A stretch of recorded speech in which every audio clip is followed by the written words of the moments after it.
नमस्कार, आप सभी का एक बार पुनः बहुत-बहुत स्वागत अभिनंदन। तो इस सेशन में हम राजस्थान की जनजाति आंदोलन है, इस पर हम चर्चा है वो कर रहे हैं। लास्ट सेशन में हमने राजस्थान में भील जनजाति के कल्चरल बैकग्राउंड के बारे में थोड़ा बहुत देखा और इनकी अवस्थिति इत्यादि देखी और हमने ये जाना कि राजस्थान में भीलों के द्वारा आंदोलन क्यों किया गया, विशेष रूप से मेवाड़ प्रदेश और वागड़ क्षेत्र में भीलों ने जो आंदोलन किया, उसके क्या कारण रहे। तो उसके पीछे हमें मेन जो कारण देखने को मिले, वो 1818 की संधियों के बाद में कर्नल जेम्स टोड जो आंतरिक प्रशासक अपने हाथों में ले लेता है और इस क्षेत्र में आंतरिक मामलों में है वो हस्तक्षेप करता है, जिस वजह से भीलों ने और जनजाति जो आपकी जातियाँ हैं, आदिवासी जातियाँ हैं, उन्होंने विशेष रूप से वागड़ और मेवाड़ क्षेत्र में है, वो आंदोलन है वो किया था, जिसमें बोलई इत्यादि और जो आपकी चौकीदारी इत्यादि, रखवाली इत्यादि जो कर हैं, इस प्रकार के करों को उन्होंने समाप्त कर दिया।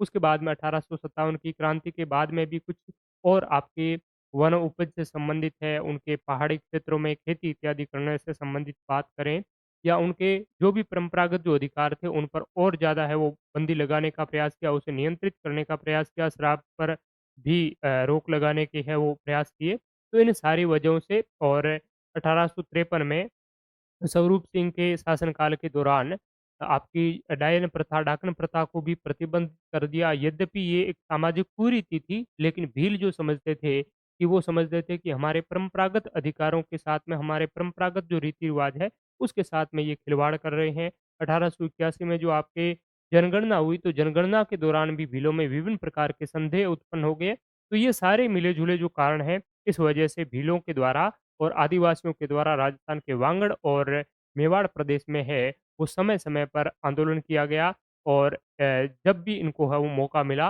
उन्होंने हमेशा जो जागीरदारी, सामंती और अंग्रेज़ों के शोषण और अत्याचार का है वो प्रतिरोध किया। तो उसमें मुख्य रूप से अगर बात करें तो मेवाड़ में तो काफ़ी चीज़ों को मैनेज कर लिया गया था। लेकिन वागड़ क्षेत्र के डूंगरपुर बांसवाड़ा की भीलों पर इतना विशेष ध्यान है वो नहीं दिया और उसके बाद में धीरे-धीरे उनका आक्रोश और ज़्यादा है वो बढ़ने लग गया। तो गोविंद गिरी एक प्रमुख यहाँ के नेता जो यहाँ आपके जो जनजाति है उनको विशेष रूप से धार्मिक और आध्यात्मिक आधार पर है वो संगठित करते हैं और धीरे-धीरे इनका जो संगठन है वो जागीरदारी, सामंती और अंग्रेज़ों के अत्याचार के वजह से जो धार्मिक और सामाजिक जो इनका आंदोलन था, वो एक राजनीतिक आंदोलन के रूप में है वो आपका शुरू हो जाता है जिसको हम भगत आंदोलन के नाम से हो जानते हैं।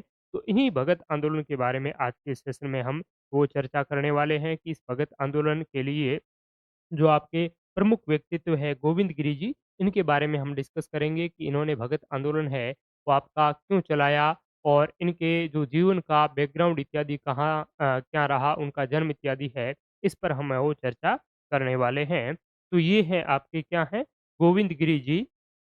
तो गोविंद गिरी जी की अगर बात करें हम, तो ये मूल रूप से अगर बात करें तो जनजातियों का और इनका विशेष कोई है वो संबंध नहीं था। बाद में इस प्रकार से इन्होंने संबंध स्थापित करवाया कि उस संबंधों को है वो ये छोड़ भी नहीं सके। तो इनके अगर जन्म की हम बात करें, गोविंद गिरी जी का जो जन्म है, वो आपका कब और कहाँ हुआ ये बहुत महत्वपूर्ण है। तो जन्म इनका हुआ था दिसंबर 20 दिसंबर 1858 को गोविंद गिरी जी का जन्म होता है। कहाँ होता है? तो बाँसिया या बेड़सा गाँव में, जो कि डूंगरपुर जिले में पड़ता है। बाँसिया या बेड़सा गाँव ये आपका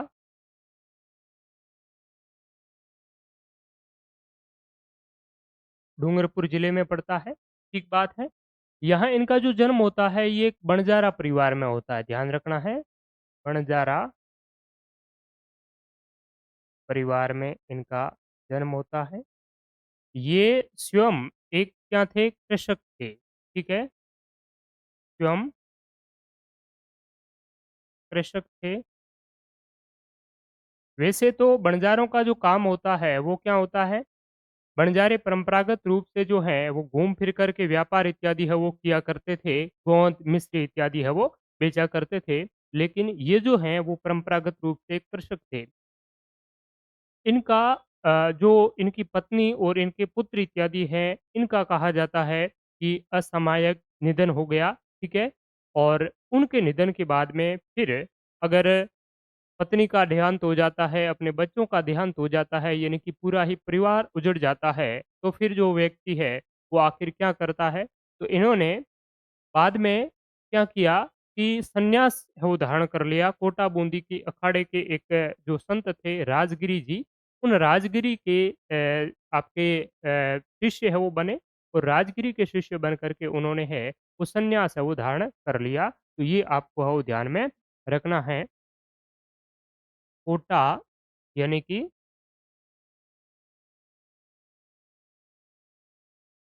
पत्नी व पुत्रों के निधन के बाद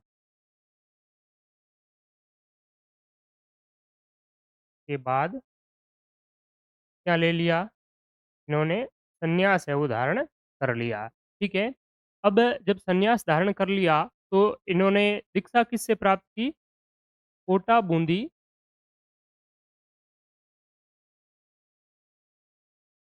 कोटा बूंदी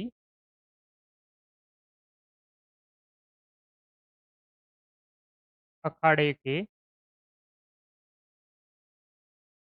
राजगिरी के शिष्य बन गए, ठीक है? राजगिरी के क्या है वो शिष्य बन गए। उसके बाद में इन्होंने क्या किया कि अपना ये जो बेड़सा गाँव है, इस बेड़सा गाँव में है वो धूणा स्थापित कर लिया। बेड़सा, ठीक है? ये सड़क वाला है इसमें, बेड़सा गाँव में धुनावे ध्वज, ध्वज को निशान भी कहा जाता है। जैसे आप ध्वज का पर्यायवाची अगर देखेंगे, तो उसमें निशान, केतु, ध्वज, पताका बहुत सारे पर्यायवाची है वो शब्द मिलते हैं। तो भील जो ध्वज को है वो आपके क्या कहा करते थे? निशान कहा करते थे। तो बेड़सा गाँव में इन्होंने क्या लगाया? अपना धुना लगाया और धुना लगा कर के उसके ऊपर एक ध्वज है वो लगा दिया और वहाँ पर जो लोगों को है वो धार्मिक और आध्यात्मिक संदेश इन्होंने देना है वो क्या कर लिया? शुरू कर लिया। ठीक बात है। ये आपके जो आर्य समाज के संस्थापक स्वामी दयानंद सरस्वती जी से थे, इनसे ये बड़े प्रभावित थे और इनका जो जन्म है वो क्रांति के जस्ट बाद ही हुआ था, ठीक है? तो ये भी 1857 की जो क्रांति थी, उससे काफ़ी है वो प्रभावित थे और स्वामी दयानंद सरस्वती जिन्होंने आर्य समाज की स्थापना की, उन्होंने कहा कि वेदों की ओर लौटो और एकेश्वरवाद पर इन्होंने बल दिया। तो इसी प्रकार से स्वामी जो आपके गोविंद गिरि जी हैं, इन्होंने भी स्वामी दयानंद सरस्वती जी प्रभावित होकर के आपकी एक जब स्वामी दयानंद सरस्वती जी ने उदयपुर में परोपकारिणी सभा की स्थापना की 1883 में, तो उसी से प्रभावित होकर के उन्होंने 1883 में एक अपनी संप सभा यानी कि परोपकारिणी सभा जैसी ही एक अन्य जो सभा है, वो उन्होंने संप सभा की है वो स्थापना गोविंद गिरि जी है वो आपके कर लेते हैं। और इन्होंने भी अलग-अलग इन्होंने कहा कि आप विभिन्न देवताओं की पूजा ना करके एक ही ईश्वर की है वो पूजा करें। इन्होंने भीलों में एक नैतिक और चारित्रिक गुणों के विकास पर है वो बल दिया। भीलों के लिए जगह-जगह पाठशालाएँ खोले जाने के लिए इन्होंने है वो काफ़ी है वो कार्य है वो किए, ठीक है? और दूसरी बात है इन्होंने भील जो है वो परंपरागत रूप से मांस का भक्षण है वो करते थे, शराब इत्यादि पीते थे, चोरी डकैती इत्यादि करते थे। तो उन्होंने कहा ये चीज़ें आपको क्या है सारी की सारी छोड़ देनी चाहिए, ना तो शराब पीना है, ना मांस इत्यादि का भक्षण करना है और आपको है वो प्रतिदिन नहाना है क्योंकि जो भील जनजाति के जो लोग हैं, वो बहुत दिनों तक है वो आपके स्नान भी नहीं किया करते थे। तो उन्होंने कहा आपको दिन प्रतिदिन क्या है वो स्नान करना है और हवन और यज्ञ है वो करना है, एक ईश्वर की आपको है वो पूजा करनी है, तभी जाकर के आप अगर स्पिरिचुअली रूप से, आध्यात्मिक रूप से आपकी उन्नति हो पाएगी, तो उसके बाद में आप सामाजिक और आर्थिक और राजनैतिक रूप से भी है वो सशक्त हो पाएँगे। ये जो लोग हैं, इन्होंने कहा कि आपके ऊपर जो शासन कर रहे हैं, जो राजा इत्यादि जो हैं, ये इन्होंने आपका ही हक छीना है। पहले यहाँ आप राजा-महाराजा हुआ करते थे, आपके वंशज राजा-महाराजा हुआ करते थे, लेकिन धीरे-धीरे आप जो लोग हैं, वो इस प्रकार के व्यसनों में है वो लिप्त हो गए और उसके बाद में इन्होंने आपको है वो खदेड़ दिया और आपके स्थान पर ये लोग जो है वो शासन करने लग गए और अब आपको है वो पुनः इस प्रकार की सामाजिक कुरीतियाँ हैं, उनको त्यागना होगा और धीरे-धीरे अपने आप को एक आपको शुद्ध है वो करना होगा क्योंकि दयानंद सरस्वती जी ने एक शुद्धि आंदोलन चलाया था। बहुत सारे जो ईसाई मिशनरीज़ इत्यादि है वो उस वक़्त वांगड़ प्रदेश में और मेवाड़ क्षेत्र में धर्मांतरण करवा रहे थे। यानी कि जो जनजातीय लोग हैं, उन जनजातियों को किसमें क्रिश्चियन में वो बदल रहे थे। तो इन्होंने कहा वेदों की ओर लौटने का है वो इन्होंने नारा दिया और स्वामी दयानंद सरस्वती जी ने शुद्धि आंदोलन चला करके जो धर्म अपना परिवर्तन कर रहे थे, उनको वापस अपने धर्म में लाने के लिए है वो शुद्धि आंदोलन चलाया और इनको अपने ही धर्म में रहने की बात है वो कही। तो ये जो प्रभाव है वो इन पर भी पड़ा और इन्होंने एक बाद में भगत पंथ की भी स्थापना की, ताकि इस प्रकार से जो लोग हैं वो धर्मांतरण ना हो, अपने ही धर्म में, सनातन धर्म में, हिंदू धर्म में है वो रहें। तो इस उद्देश्य से उन्होंने भगत पंथ की भी है वो स्थापना की, जो कि स्वामी दयानंद सरस्वती जी ये आपके इंस्पायर्ड थे। ठीक बात है। तो ये बातें कुछ आपको वो ध्यान में रखनी है। जन्म हुआ 20 दिसंबर 1858 को एक बंजारा परिवार में, कहाँ पर जन्म हुआ? बांसिया या बेड़सा गाँव में, जो कि डूंगरपुर में स्थित है। ये स्वयं भी एक कृषक थे। पत्नी और पुत्रों की निधन के बाद में ये संन्यास धारण कर लेते हैं। जब संन्यास धारण करेंगे तब किसी को अपना गुरु तो बनाएँगे ही, तो कोटा बूंदी अखाड़े के राजगिरी के ये आपके शिष्य बन जाते हैं और बेड़सा गाँव में अपना धुना और ध्वज स्थापित करके क्या कर लेते हैं? धार्मिक जो उपदेश हैं ध्वज स्थापित करके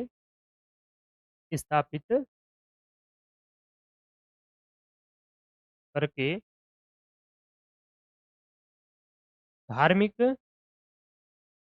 उपदेश की शुरुआत करते हैं। ठीक बात है। दूसरी बात आपको ध्यान में रखना है, ये किनसे इंस्पायर्ड थे? तो इनको प्रभावित करने वाले या इनके प्रेरणा के जो स्रोत थे, वो स्वामी दयानंद सरस्वती जी और एक आपके कौन थे? 1857 की क्रांति। ठीक है? ये स्वामी दयानंद सरस्वती व 1857 की क्रांति से प्रभावित थे। ठीक है? स्वामी दयानंद सरस्वती जी ने एक नारा दिया था, वेदों की ओर लौटो। ठीक है? इन्होंने आर्य समाज की भी स्थापना की। आर्य समाज की स्थापना की, ठीक है? जिसका उद्देश्य था कि क्या है आपको सनातन धर्म में है वो रखना है और यहाँ तक जब पहली जनगणना हो रही थी, उस समय इन्होंने आगरा से एक संदेश है वो प्रसारित किया और सारे सनातनियों को, हिंदुओं को ये चेताया कि जब भी आप जनगणना में अपना नाम लिखवाएँ, तो नाम में अपना जो धर्म है वो सनातन धर्म है वो उसमें आप है वो ऐड करवाएँ, लिखवाएँ। तो ये भी स्वामी दयानंद सरस्वती जी ने किया। उन्होंने हिंदू लोगों को वापस अपने धर्म में वापस लाने के लिए इन्होंने क्या चलाया था, शुद्धि आंदोलन भी चलाया। इन्होंने उदयपुर में 1883 में परोपकारिणी सभा की भी स्थापना है वो की थी और इसी परोपकारिणी जो सभा है, इससे इंस्पायर्ड होकर के, इससे प्रभावित होकर के गोविंद गिरि जी ने एक संप सभा की है वो स्थापना की जाती है। तो गोविंद गुरु जी के द्वारा स्थापित जो संप सभा थी, इसका क्या ऑब्जेक्टिव था, इसका क्या उद्देश्य था? तो संप सभा जो है, इसका उद्देश्य था भीलों में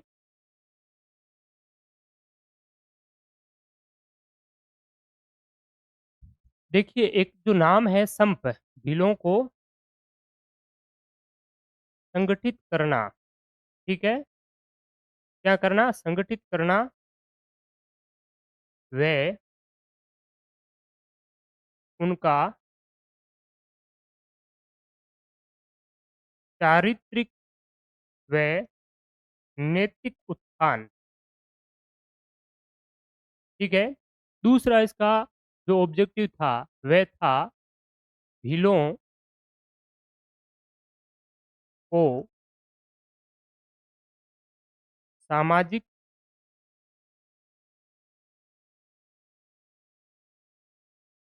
राजनैतिक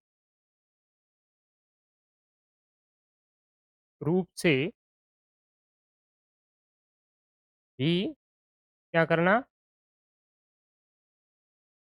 संगठित करना, ठीक है? तो ये आपकी इस संप सभा के उद्देश्य थे। यानी कि एक जो शब्द है संप, संप का शाब्दिक अर्थ होता है प्रेम, भाईचारा, एकता। ठीक है? पश्चिमी राजस्थान में जो स है उसको है पढ़ा जाता है, सड़क को हड़क कहा जाता है। तो जैसे कि संप है इसको क्या कहा जाता है हम्प। तो विशेष तौर पर आपने देखा होगा कई बार पश्चिमी राजस्थान में जो हमारे पुराने जो हैं माताजी या दादी जी, दादाजी इत्यादि, तो वो हमेशा कहा करते हैं कि आपको लड़ाई-झगड़ा नहीं करना है, हमपत राखनी है, हमपत है वो राखनी है। ठीक है? यानी हमपत या संपत तो इसका मतलब होता है आपको संगठित होकर के रहना है, एकता बनाए रखनी है, किसी प्रकार से लड़ाई-झगड़ा इत्यादि आपको है वो लड़ाई-ठंटे नहीं करने हैं। तो यही इस संप सभा का एक ऑब्जेक्टिव था, भीलों को कहा कि आप लोग आपस में ना लड़ें। आपको लड़ना किससे है? आपको आपके ऊपर जो अत्याचार कर रहा है, आपका जो शोषण कर रहा है, उसके ऊपर आपको है वो वार करना है। आप पारस्परिक रूप से ना लड़ें, तो उनको एकीकृत करने के लिए संगठित उन्होंने किया। उनमें चारित्रिक और नैतिक उत्थान करने का है वो प्रयास किया कि जो भील है वो शराब इत्यादि पी रहे हैं। इसके अलावा मांस मदिरा का सेवन है वो कर रहे हैं। शिक्षा का कोई उसमें बिल्कुल भी अता-पता ही नहीं था। बहुत सारी सामाजिक जो कुरीतियाँ थी, उनका इन्होंने है वो किया और भील जो है, वो अलग-अलग देवी-देवताओं की है वो पूजा करते थे। तो इन्होंने कहा कि आपको अलग-अलग देवी-देवताओं की पूजा नहीं करनी है, आप भटक जाएँगे अपने राह से। आपको केवल एक ही ईश्वर की है वो पूजा करनी है और इन्होंने एकेश्वरवाद पर है वो बल दिया। तो इस प्रकार की कई शिक्षाएँ हैं, इन्होंने है वो की और संत सभा में टोटल जो 10 नियम हैं, इन्होंने है वो आपके बनाए थे। इन नियमों पर भी हम वो चर्चा करेंगे। अब देख लेते हैं कि जो संत सभा है, इस संत सभा का गठन है वो कब हुआ? तो संत सभा के गठन के विषय में अलग-अलग विद्वान जो हैं, वो अपनी राय अलग-अलग रखते हैं। कुछ विद्वान मानते हैं डॉक्टर गोपीनाथ शर्मा, जिन्होंने राजस्थान का इतिहास लिखा है वृहद रूप से, तो वो काफ़ी ज़्यादा ऑथेंटिक हैं। तो उनके अनुसार कहा जाता है कि संत सभा की स्थापना 1883 में इन्होंने वो की। इसके अलावा कुछ विद्वान आर.पी. व्यास जो हैं, वो कहते हैं कि संत सभा की स्थापना उन्होंने 20वीं सदी के शुरुआत में 1905 में वो संत सभा की स्थापना है वो करी। ठीक बात है। एक विद्वान है जिसने राजस्थान में जनजाति आंदोलन है सॉरी भगत आंदोलन नामक जिन्होंने पुस्तक लिखी, उनका नाम है वी.के. वशिष्ठ। वी.के. वशिष्ठ ये मानते हैं कि गोविंद गिरि जी ने संत सभा जैसी कोई संस्था है वो स्थापित नहीं की, तो अलग-अलग विद्वान अलग-अलग बात है वो इसमें अपने तर्क है वो देते हैं। आपसे पूछ लिया जाए किसी विद्वान के अनुसार कि गोपीनाथ शर्मा के अनुसार संत सभा की स्थापना कब करी? या डायरेक्टली पूछ लिया जाए कि गोविंद गिरि जी ने संप सभा की स्थापना कब करी? तो उसमें तीनों में से कोई आपको दोनों में से एक विकल्प है वो दिया जाएगा, तो उसके अकॉर्डिंग आपको आंसर दे देना है। और यदि आपसे इस प्रकार से पूछ लिया जाए कि डॉक्टर गोपीनाथ शर्मा के अनुसार या आर.पी. व्यास के अनुसार जो संत सभा की स्थापना कब करी? तो आर.पी. व्यास के अनुसार 1905 में, गोपीनाथ शर्मा के अनुसार 1883 में। तो ये बात आप लोगों को है वो ध्यान में रखनी है। तो संत सभा की जो स्थापना है, गठन है, वो कब है वो किया गया? तो संत सभा का जो गठन है, वो 1883 में हुआ। ये कौन मानते हैं? डॉक्टर गोपीनाथ शर्मा। ठीक है? तो गोपीनाथ शर्मा जी के अनुसार आपको ध्यान में रखना है 1883 में इन्होंने संत सभा की स्थापना की। एक मानते हैं 1905 में संत सभा की स्थापना की। ये कौन है? तो ये है आर.पी. व्यास। ठीक है? तो आर.पी. व्यास जो है वो कहते हैं कि 1905 में इन्होंने संत सभा की स्थापना की। ठीक है? एक जो विद्वान हैं जिनका नाम क्या है? आपके यानी कि ये मानते हैं कि संत सभा की स्थापना ही नहीं की, जिनका नाम है आपका वी.के. वशिष्ठ। वी.के. वशिष्ठ हैं, इन्होंने एक पुस्तक लिखी है भगत आंदोलन, ठीक है? इन्होंने अपनी पुस्तक पुस्तक का नाम ध्यान रखना है आपको, भगत आंदोलन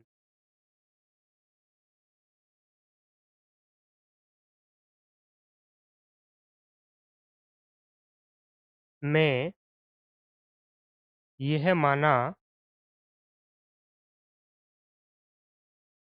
कि गोविंद गिरि ने कभी भी संप सभा की स्थापना नहीं। ठीक है? तो संप सभा जैसी कोई भी सभा का जो स्थापना है, वो गोविंद गिरि जी ने नहीं की, लेकिन हमें ये मान कर के चलना है कि गोविंद गिरि जी ने संप सभा की स्थापना की। अगर ये आपसे कोट पूछ लिया जाए कि भगत आंदोलन शीर्षक पुस्तक के अनुसार क्या है संप सभा के बारे में आप वो बताएँ, तो ये आप है वो उस समय जब आपसे पूछा जाए तब आप है वो बता सकते हैं। बाकी सीधे तौर पर ये 2 डेट आपको है वो ध्यान में रखनी है। ठीक बात है? अगर बात करें इनके संप सभा की वार्षिक जो अधिवेशन इत्यादि वार्षिक जो बैठकें इत्यादि है, वो भी हुआ करती थी। और आपसे पूछ लिया जाए कि संप सभा की जो वार्षिक बैठकें हैं, वो कब कहाँ होती थी? तो ये वार्षिक जो बैठकें हैं, वो मानगढ़ पहाड़ी पर होती थी। मानगढ़ पहाड़ी, जो कि आपका बांसवाड़ा में पड़ता है। ठीक है? बांसवाड़ा में पड़ता है। यहाँ ध्यान रखना है वार्षिक एनुअली इनका है वो सेशन होता था, ठीक है? मानगढ़ पहाड़ी और ये जो वार्षिक बैठकें हैं वो मार्गशीर्ष कब होती थी? मार्गशीर्ष पूर्णिमा को। मार्गशीर्ष पूर्णिमा को इनकी क्या होती थी यहाँ पर एनुअली वार्षिक है वो बैठकें होती थी और इसका जो फर्स्ट सेशन है, प्रथम जो अधिवेशन है, वो आपका 1903 में है वो होता है। कब होता है? 1903 में और ये भी आपका कहाँ हुआ? या आपका होता है मार्गशीर्ष पूर्णिमा को मानगढ़ पहाड़ी पर 1903 में इनका है वो प्रथम सेशन होता है, संप सभा का प्रथम अधिवेशन है वो होता है। ठीक बात है? तो ये आपको इस संप सभा के बारे में है वो ध्यान में रखना है। आपसे कभी-कभार पूछ लिया जाए कि संप सभा का मासिक अधिवेशन है वो मानगढ़ पहाड़ी पर होता था या संप सभा का मासिक अधिवेशन है वो वार्षिक या मासिक अधिवेशन बेड़सा गाँव में होता था। तो ये आपको ध्यान में रखना है बेड़सा में नहीं होता था, बल्कि ये कहाँ होता था? मानगढ़ की पहाड़ी पर इनका है वो एनुअल सेशन है वो होता था। वार्षिक बैठक या वार्षिक अधिवेशन होता था। फर्स्ट इनका जो सेशन है वो 1903 में है वो मानगढ़ की पहाड़ी पर है वो आयोजित हुआ। ठीक बात है? तो ये आपको ध्यान में रखना है। तो हमने क्या डिस्कस किया कि इन्होंने संत सभा की स्थापना किन्होंने की? गोविंद गिरि जी ने की। इसका उद्देश्य भीलों को एक भीलों में मोरली जो अपलिफ्टमेंट है वो लाना है, नैतिक उनका उत्थान करना है, उनमें एकता स्थापित करना है, भीलों को सामाजिक और राजनीतिक रूप से भी है वो सशक्त बनाना है वो इसका उद्देश्य था। ठीक बात है? और इसकी स्थापना के बारे में बात करें तो डॉक्टर गोपीनाथ शर्मा के अनुसार संत सभा की स्थापना 1883 में होती है। आरपी व्यास मानते हैं कि इसकी स्थापना 1905 में हुई और एक वीके वशिष्ठ है जिन्होंने भगत आंदोलन नामक पुस्तक लिखी है। ये भगत आंदोलन नामक पुस्तक में ये कहते हैं कि गोविंद गिरि जी ने कभी भी संत सभा जैसी कोई सभा की स्थापना नहीं करी। इस सभा की वार्षिक बैठक जो है, वो मानगढ़ की पहाड़ी पर है। वो आपकी मार्गशीर्ष पूर्णिमा को है वो वार्षिक बैठकें आयोजित होती थी। फर्स्ट सेशन 1903 में हुआ। संत सभा के कुछ 10 नियम हैं महत्वपूर्ण, जो कि इन्होंने भीलों के चारित्रिक, नैतिक और सामाजिक उत्थान के उद्देश्य से उन्होंने ये जो नियम है वो प्रतिपादित किए और ये जो नियम है वो भीलों को मानने के लिए इन्होंने है वो कहा, जिससे कि जो आपका राजनीतिक जो परिदृश्य है, वो भी है वो काफ़ी बदल है वो गया था और इनके विरोध में वहाँ के जो डूंगरपुर, बांसवाड़ा, ईडर, सूत इत्यादि के जो आपके जागीरदार इत्यादि थे, शासक इत्यादि से थे, वो भी इनसे है वो आपके चिढ़ने लग गए थे। तो ये जो संत सभा है, इनके नियम कौन-कौन से हैं? आपसे पूछ लिया जाए कि संत सभा के क्या नियम थे? तो इन्होंने कहा नो ड्रिंकिंग आपको दारू नहीं पीना है, शराब नहीं पीना है। क्योंकि दारू के लिए तो लोग जो संघर्ष है वो कर रहे थे। शराब को बंद करवा दिया उन्होंने 1857 के बाद में 1858 में जिन्होंने नया आपका जो नए जो रिफ़ॉर्म्स है वो किए, क्रांति के बाद के, तो उसमें उन्होंने शराब को है वो एक प्रकार के गैर कानूनी घोषित कर दिया और उन्होंने कहा लीगली रूप से हमें शराब है वो आपसे आपको खरीदनी पड़ेगी। तब इन्होंने कहा कि आपको क्या है शराब पीनी ही नहीं है। तो उससे क्या हुआ कि शराब इन्होंने पीना ही छोड़ दिया। बहुत सारे लोगों ने वो शराब धीरे-धीरे वो पीनी छोड़ दी। तो इससे अंग्रेज़ों को और जो आपकी जागीरदार है या हम कह सकते हैं रियासत है, 1 मिनट, उनको आर्थिक रूप से काफ़ी है वो नुकसान हुआ। कोरोना में भी आप देख सकते हैं। सारी चीज़ें लॉकडाउन में बंद कर दी गई थी। लेकिन शराब जब भी कुछ चीज़ें ओपन हुई तो शराब को सबसे पहले है वो ओपन किया गया। क्योंकि शराब से आज तक भी सबसे जो ज़्यादा आमदनी सरकार को जो रेवेन्यू प्राप्त होता है, वो सबसे ज़्यादा शराब से है वो होता है। ठीक है? तो इसलिए जो शराब है उस पर बहुत सारे जो दिल्ली में जो कांड है, वो काफ़ी लंबे समय तक है वो चल रहा है। मुख्यमंत्री है वो जेल जाकर के आ रहे हैं, उप मुख्यमंत्री जेल जाकर के आ रहे हैं। तो इस प्रकार से शराब का एक बहुत ही बड़ा इस समय भी आपका मामला था। तो इन्होंने कहा आपको क्या करने कर देना है, शराब है उस पर है वो इन्होंने रोक लगा दी, बिलों को कहा कि आपको शराब नहीं पीना है। ठीक है? उसके अलावा उन्होंने कहा चोरी और लूट-मार है वो आपको नहीं करनी है क्यों भील है वो धीरे-धीरे डाका डालना शुरू कर दिया था। चोरी लूट-पाट जैसी जो घटनाएँ हैं, वो इन्होंने शुरू कर दी। तो इन पर इन्होंने है वो रोक लगाने का प्रयास किया। संघ सभा के नियमों में इन्होंने कहा आपको चोरी और चोरी के साथ में आपको डाका नहीं डालना है, डकैती इत्यादि है वो नहीं करनी है, किसी को लूटना नहीं है और अन्य आपको है वो चोरी इत्यादि है वो करनी है। ठीक बात है।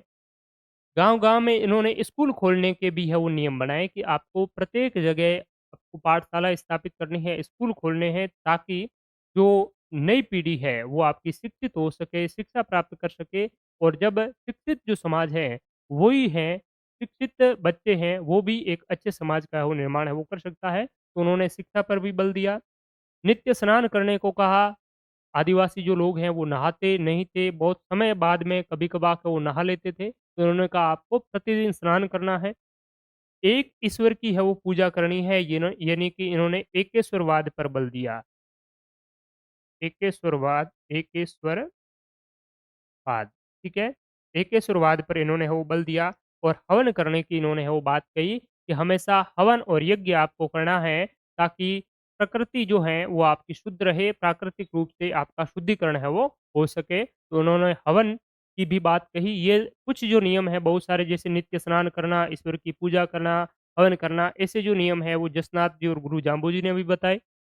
पिछड़ी जातियों की आर्थिक स्थिति में सुधार करना, ठीक है? ये भी उन्होंने कहा कि जो संप सभा है, इसमें आपको संगठित होना है और एक-दूसरे को पारस्परिक म्यूचुअली आपको क्या है असिस्ट करना है, पारस्परिक रूप से आपको सहयोग है वो करना है। जो आर्थिक रूप से पिछड़ी जो जातियाँ हैं, ठीक है? उनको भी आपको है वो ऊपर उठाने का प्रयास है वो करना है, ठीक है? आपसी विवादों के फैसले पंचायतों में करना है। इन्होंने कहा आपको कोर्ट में नहीं जाना है, अदालत में नहीं जाना है, क्योंकि अदालत की जो भाषा है, वो भाषा आप समझ नहीं सकते हैं। ठीक है? और वो अपने अनुसार नियम रूल्स है वो चलाते हैं। तो हमें क्या करना है अदालतों का है वो पूरी तरीके से बहिष्कार कर देना है, विरोध कर देना है और आपके जो मामले हैं, उसके लिए मैं क्या करूँगा कोतवालों की नियुक्ति कर दूँगा। पालों में पाल-पाल, गाँव-गाँव कोतवाल और पंचायत है वो बना देंगे। तो उसमें ही आपको क्या है फैसले जो लेने हैं वो गमेतियों के माध्यम से है। वो आपको पंचायतों के माध्यम से और गमेती और कोतवाल जो हैं वो आपके आपसी विवाद है, वो मिल-जुल करके है वो सुलझाएँगे, इसलिए आपको क्या करना है, अदालतों में है वो नहीं जाना है, तो इन्होंने अदालतों का बहिष्कार कर दिया और पंचायतों के माध्यम से फैसले लेने की बात कही।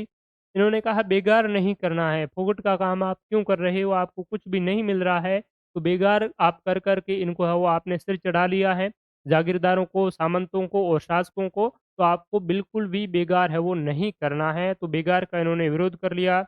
अन्याय आपके ऊपर जो भी आपका अन्याय हो रहा है, अत्याचार हो रहा है, उस करके डट कर के मुकाबला करें, आप है वो चुप्पी साध करके ना बैठें। इन्होंने कहा कि आपको अंग्रेजी वस्त्रों का यूज़ नहीं करना है, स्वदेशी वस्त्रों का है वो यूज़ करें, ठीक है? स्वदेशी स्वभाषा बोले आपकी अपनी जो भाषा है, वो बोले स्वदेशी वस्त्रों का है वो यूज़ करे और विदेशी वस्त्रों का बहिष्कार करे। तो इससे हमें ये देखने को मिलता है, एकेश्वरवाद की बात है या स्वदेशी की जो बात है, ये प्रेरणा किससे मिलती है? तो ये जो प्रेरणा है, वो स्वामी दयानंद सरस्वती जी से मिलती है। तो ये स्वामी दयानंद सरस्वती जी से क्या थे? आपके प्रभावित थे। तो ये बातें आप लोगों को संत सभा के कुछ नियम्स हैं, रूल्स हैं, ये आप लोगों को है वो ध्यान में रखना है। कभी-कभार पूछा जा सकता है ये इस प्रकार से गोविंद गिरी संत सभा ना पूछ करके गोविंद गिरी का भी पूछा जा सकता है कि गोविंद गिरी ने भीलों के उत्थान के लिए उनमें नैतिक और चारित्रिक अपलिफ्टमेंट के लिए क्या-क्या आपके नियम बनाए या उनकी क्या विचारधाराएँ थी? तो उनकी ये कुछ ऐसी विचारधाराएँ थी कि भीलों को शराब नहीं पीना है मद्यमांस का सेवन इत्यादि है वो आपका नहीं करना है, चोरी डकैती, लूट-माट इत्यादि है वो नहीं करना है, गाँव-गाँव में आपको क्या करना है, स्कूल इत्यादि है वो खोलनी है। जो आपके दबे-कुचले जो लोग हैं, उनको आपको ऊपर लाने का प्रयास करना है, प्रतिदिन स्नान करना है, हवन यज्ञ करना है, एक ईश्वर की पूजा करनी है, आपसी विवाद को आपको पारस्परिक रूप से समझौता है वो करना है, अदालतों में आपको नहीं जाना है, बेगार नहीं करनी है, अत्याचार को आपको सहन नहीं करना है और स्वदेशी वस्त्र और स्वदेशी भाषा का प्रयोग करना है। तो ये बातें इन्होंने है वो मुख्य रूप से संप सभा में कही और बिलों को जब-जब भी ये बेड़सा में अपनी धुनी लगा कर के बैठे, तो उस दौरान इस प्रकार की शिक्षाएँ हैं वो बिलों को दिया करते थे और ये इन्होंने है वो नियम बनाए। ठीक बात है। इसके बाद में जैसे ही इन्होंने ये इस प्रकार के नियम बनाए, तब क्या हुआ कि बांसवाड़ा के, डूंगरपुर के, ईडर के, सूंत के, आस-पास के जितने भी जो राज्य थे, वो राज्य है वो चौकन्ना हो गए और मुख्य रूप से केंद्र इनका बेड़सा था डूंगरपुर में। तो डूंगरपुर के शासक इत्यादि है स्थानीय जो सामंत इत्यादि है, वो भी इससे है वो चिंतित होने लगे। इन्होंने कहा कि भील जो थे, वो हमेशा एक इशारे पर हमारे काम इत्यादि है वो कर लेते थे। उनको सिर्फ़ आँख दिखानी होती थी, सारे काम है वो आपके ऑटोमैटिकली है वो हो जाते थे।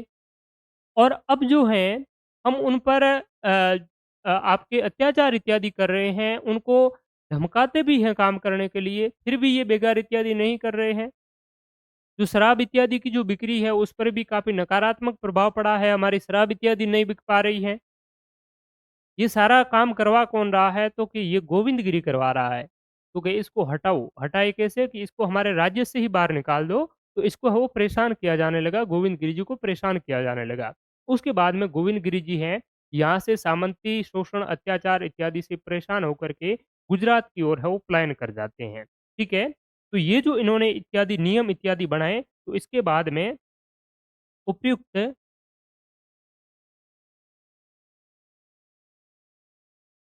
नियमों व सामाजिक व धार्मिक सुधार और जनजागृति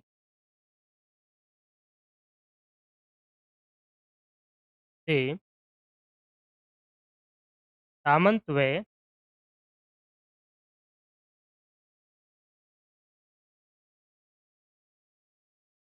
शासक और आपके जो अंग्रेज हैं,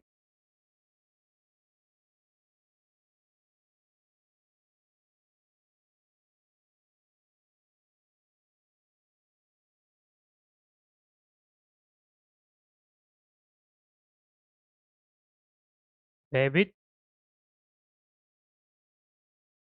होने लगे। उन्हें अपने पद की भी चिंता सताने लगी।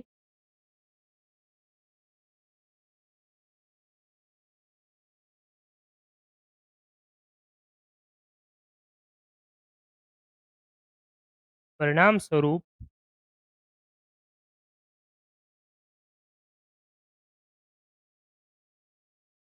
उन्होंने गोविंदगिरी व उनके शिष्यों को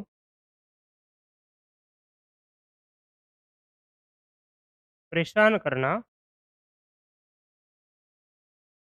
शुरू किया। ठीक है? इनको क्या करने लग गए? परेशान करने लग गए। अब क्या हुआ? अब जो गोविंदगिरी जी हैं, ये आपके कहाँ चले जाते हैं? सूंत और ईडर ये आपके गुजरात के हैं, लेकिन मोटे तौर पर सूंत और ईडर के जो राज्य हैं, वो भी अपने मेवाड़ के अंतर्गत ही स्वयं को वो आपके मानते थे। ठीक है? तो गोविंदगिरी जी हैं, यहाँ से परेशान होकर के 1908 में है, वो गुजरात में है वो चले जाते हैं, कुछ समय तक सूंत में रहे और अंतिम समय 9-10 के समय कालखंड में ये आपके ईडर में है वो आपके रहते हैं और यहाँ पर एक कृषक के रूप में हलीपनों का कार्य है वो करता है। यानी कि जो कृषक के अधीन कोई भी आपके नौकर इत्यादि है, नौकर के रूप में जिस प्रकार से काम करते हैं, उस प्रकार से इन्होंने है वो कार्य किया था। ठीक बात है? तो ये बात आप लोगों को वो ध्यान में रखनी है। तो सूत और ईडर है, ये आपका कहाँ पर है? गुजरात।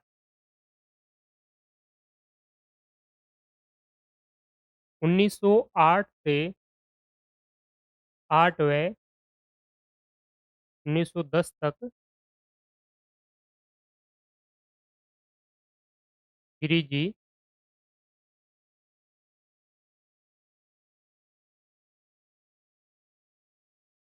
वांगड़ छोड़कर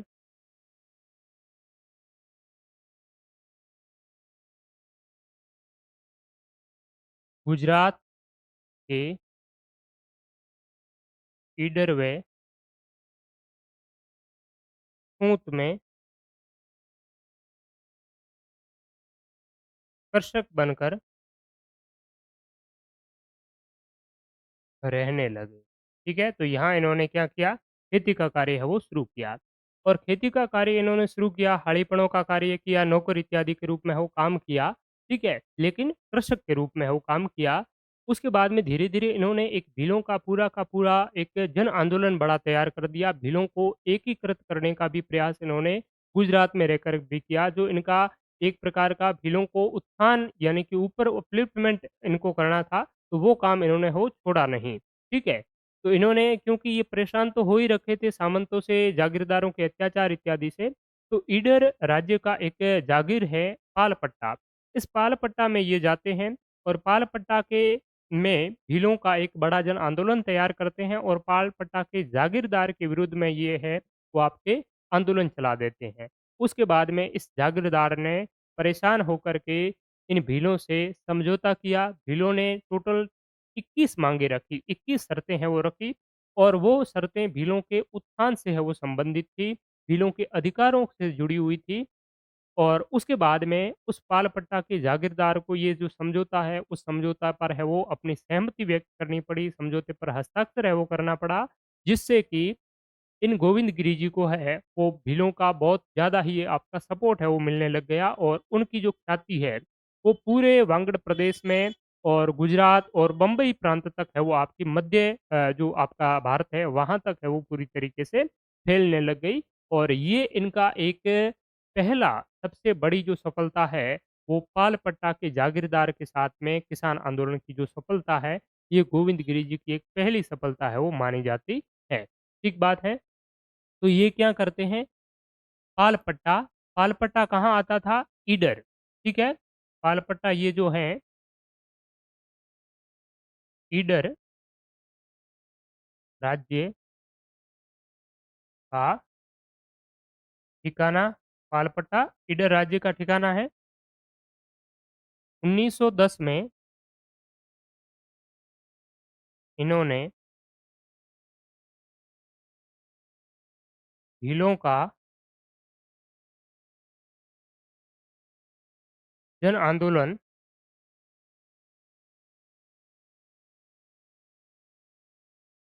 तैयार करके यहाँ के ठाकुर के विरुद्ध आंदोलन छेड़ दिया, ठीक है? पालपट्टा के ठाकुर के विरुद्ध आंदोलन छेड़ दिया। उसके बाद में 24 फरवरी, ठीक है? ध्यान रखना है डेट 24 फरवरी 1910 को पालपट्टा का जागीरदार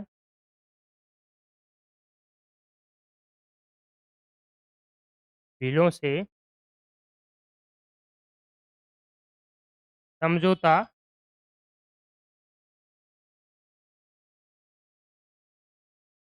कर लेता है तथा इनकी 21 शर्तों वाली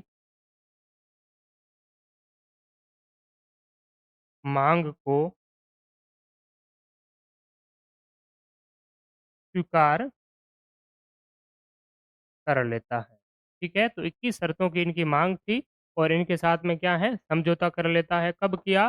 24 फरवरी 24 फ़ेब्रुअरी 1910 ठीक बात है? तो ये आपको वो ध्यान में रखना है।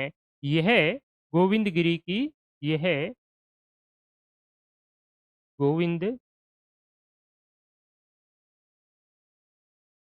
की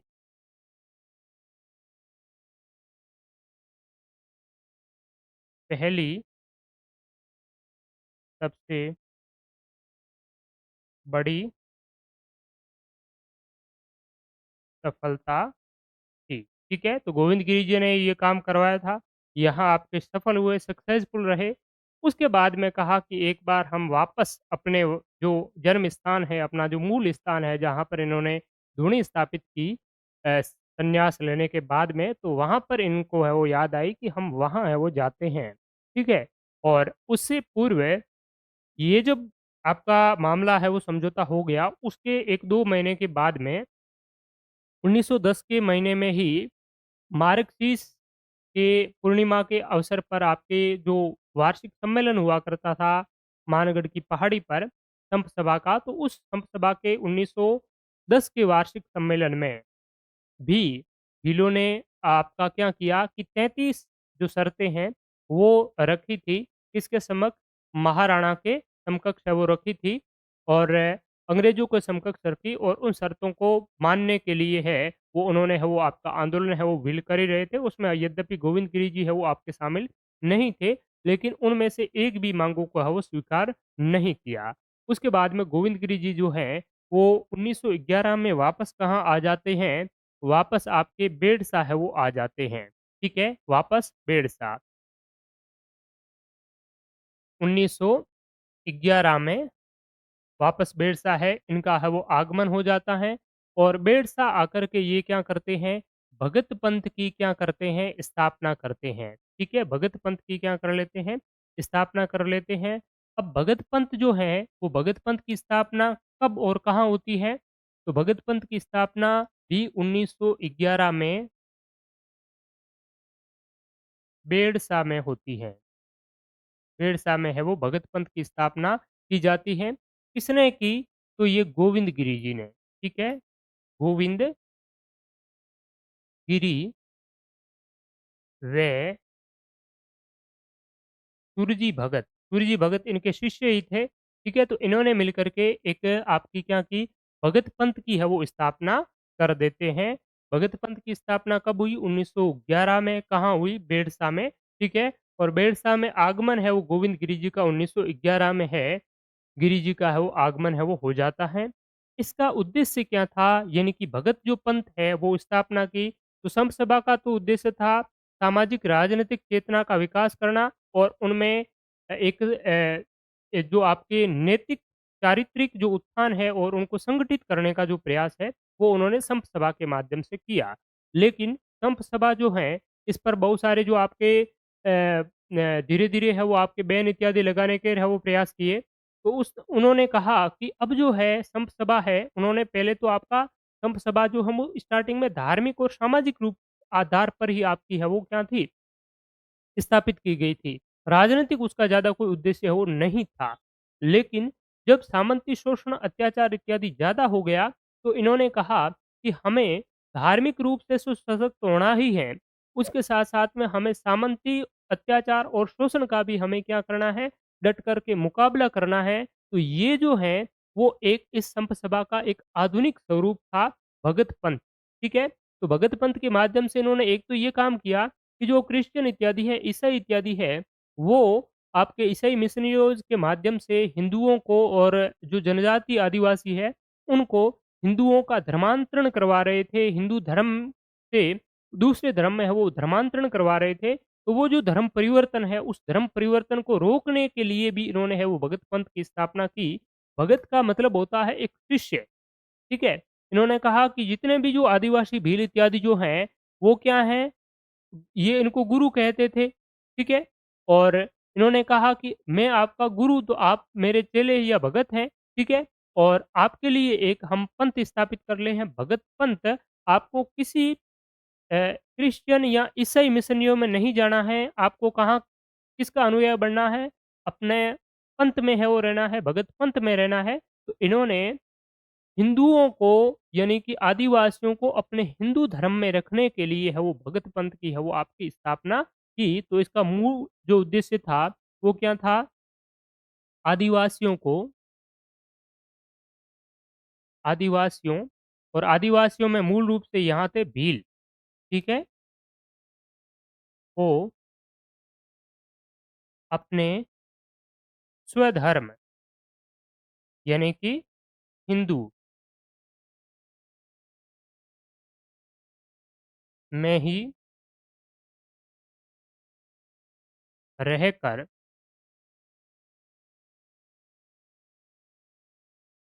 सामाजिक व धार्मिक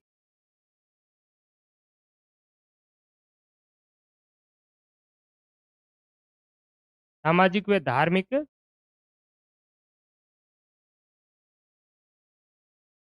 रूप से जागृत किया, साथ ही संप सभा को आधुनिक रूप से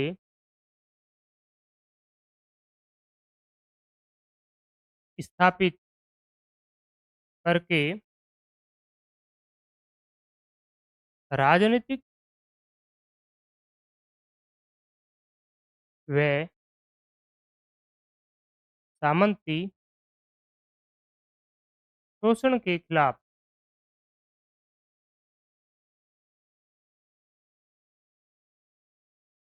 ही जिलों को तैयार किया। ठीक बात है। तो क्या हुआ इन्होंने क्या किया कि भगत पंथ है इसकी स्थापना की और भगत पंथ जो है वो आदिवासी या भीलों को अपने स्वधर्म इन्होंने कहा स्वभाषा, स्वधर्म और स्व आपके क्या हैं कपड़े जो हैं वो स्वदेशी आपको है वो यूज़ करना है। इ इन्होंने हिंदू धर्म में ही रखने के लिए आपका भगत पंथ की है वो स्थापना की है और उसके बाद में सामाजिक व धार्मिक रूप से जागृत इनको किया, ठीक है? इसके माध्यम से और साथ ही संप सभा को आधुनिक रूप से स्थापित करके राजनीतिक व सामंती शोषण के खिलाफ बिलों को है वो तैयार किया और ये जो आपका भगत पंथ के द्वारा जो आंदोलन चलाया गया उसको हम भगत आंदोलन के नाम से है वो जानते हैं, ठीक है? तो भगत आंदोलन क्या था? तो भगत पंथियों के द्वारा जो आंदोलन चलाया गया उसको भगत आंदोलन कहा जाता है और भगत पंथ में जो शामिल थे वो आपका एकेश्वरवाद पर बल दिया करते थे, स्वभाषा, स्वधर्म है वो इस पर है वो बल दिया करते थे। इनको कहा किसी दूसरे धर्म में आपको है वो नहीं जाना है। ठीक बात है। दूसरी बात इन्होंने धुनिया स्थापित की। धुनी, धुनी तो आप समझते होंगे। धूणा जो होता है एक प्रकार का हवन कुंड बड़ा-सा, ठीक है? जहाँ हवन यज्ञ इत्यादि है वो करते हैं। तो इस प्रकार के जो धूणे हैं, इन्होंने गाँव-गाँव में हर जगह है वो बड़े-बड़े जो मुख्य-मुख्य जो क्षेत्र हैं, वहाँ पर जगह-जगह इन्होंने है वो धूणे स्थापित कर दिए, ठीक है? और धूणों की रक्षा के लिए इन्होंने कोतवालों की है वो नियुक्ति कर दी। कि ये जो कोतवाल हैं, वो धूणे की रक्षा करेंगे और आपकी कोई भी समस्या इत्यादि हो, तो आप धूणे पर आकर के समस्या इत्यादि है वो कहेंगे। क्योंकि इसका एक ये भी मतलब बाकी अगर कोई पंचायत इत्यादि जो है, उन्होंने गाँव-गाँव में पंचायत भी स्थापित है वो कर दी थी और पंचायतों के मध्य आपका मुख्य जो क्षेत्र होता था, वहाँ पर एक-एक है वो धूणे स्थापित है वो कर दिए और वहाँ पर धूणे और ध्वज निशान इत्यादि है वो आपके इन्होंने लगा दिए। पहले तो इनका एक ही धूणा था बेड़सा में। उसके बाद में इन्होंने कहा कि जिस प्रकार से मैंने बेड़सा में धूणा स्थापित किया है, इस प्रकार के धूणे पूरे ही वांगड़ प्रदेश में मैं स्थापित है वो करूँगा और आपकी कोई समस्या इत्यादि होगी क्योंकि बेड़सा काफ़ी दूर पड़ता है बहुत सारे क्षेत्रों की, तो आप जो हैं वो अपने नज़दीकी धुने पर जाकर के आप है वो अपनी समस्या कह सकेंगे और बहुत सारे जो लोग हैं वो इनको बेड़सा में भी सलाह-मशविरा इत्यादि है वो करने के लिए आ जाते थे। अगर धुने में समस्या का सलटारा नहीं होते हैं, तो बेड़सा का मुख्य जो धुना था, वहाँ पर जो लोग हैं वो इनसे सलाह-मशविरा है वो किया करते थे। ठीक है? तो इन्होंने धुनिया स्थापित है वो की, ठीक है? यानी कि जगह जगह धूणे स्थापित किए, क्या किए? धूणे स्थापित किए और इन धूणों की अगर बात करें, रक्षा के लिए या सुरक्षा के लिए कोतवालों की नियुक्ति की।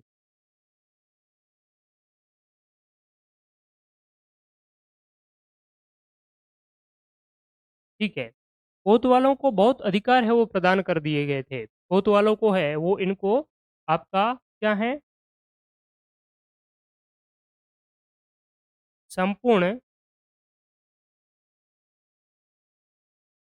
अधिकार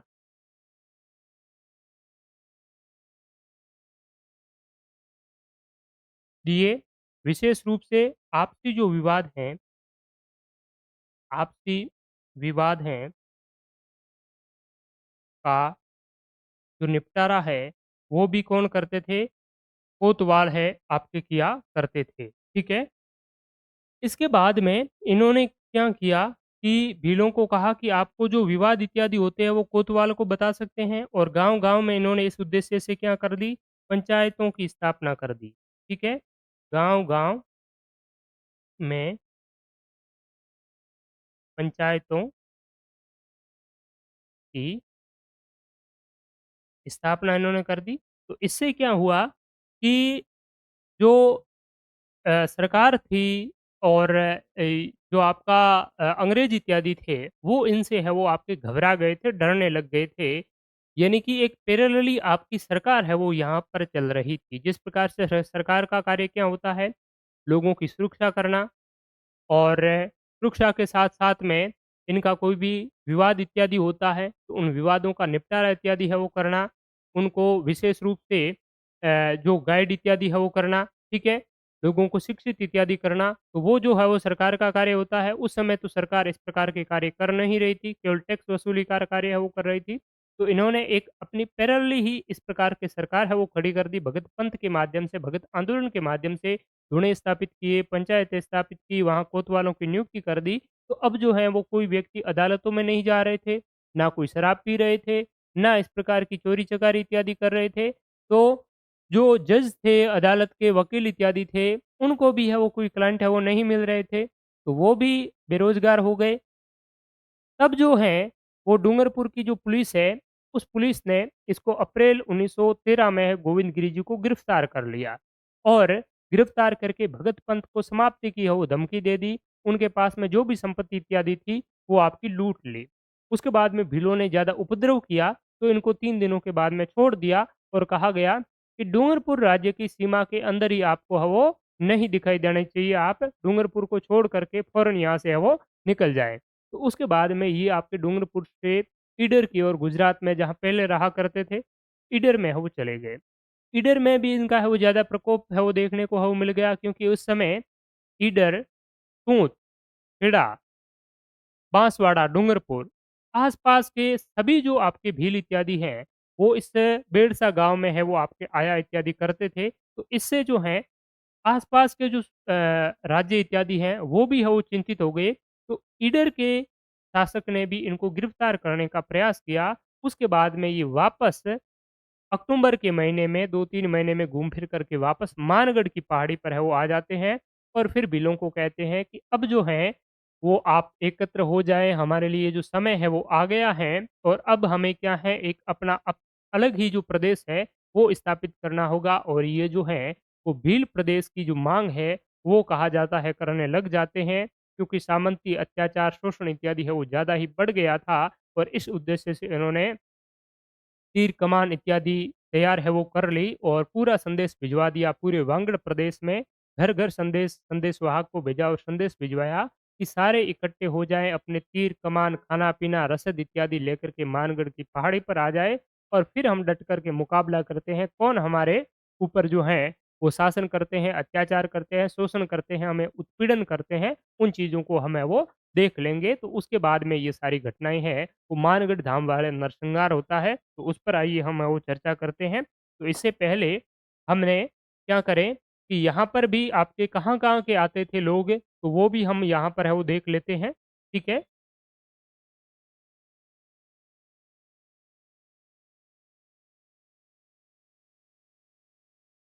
इनसे प्रभावित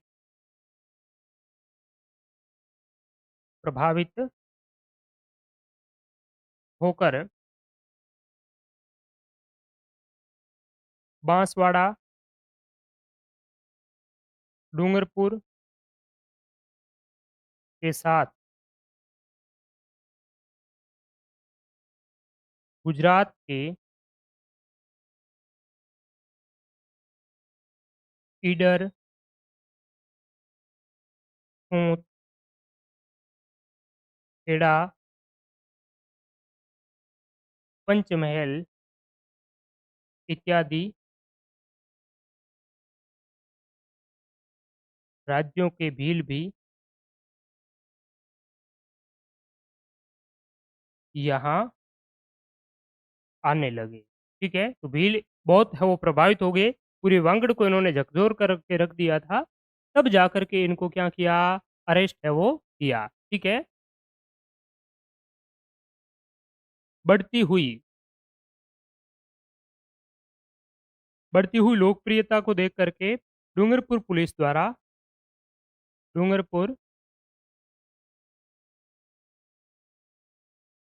द्वारा क्या कर लिया था, इनको है वो गिरफ्तार कर लिया अप्रैल 1913 में और उसके बाद में क्या किया, 3 दिन बाद ये भी मैं लिख देता हूँ फिर, ठीक है? इनको गिरफ्तार किया और इनकी जो संपत्ति है वो भी आपकी है वो लूट ली।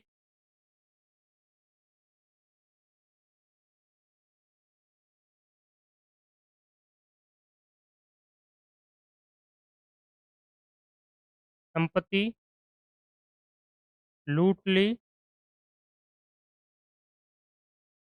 पंथ को समाप्त करने की धमकी दी।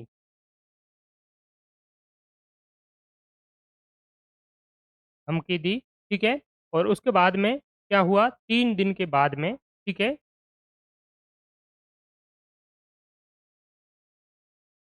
गिरफ्तारी के 3 दिन बाद इन्हें छोड़ दिया गया तथा डूंगरपुर राज्य को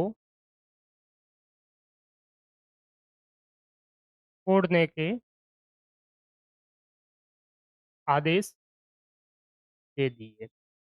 डूंगरपुर अब जो हैं ये आपके डूंगरपुर से छोड़ करके कहाँ चले जाते हैं? डूंगरपुर से आपके छोड़ करके ईडर चले जाते हैं, ठीक है?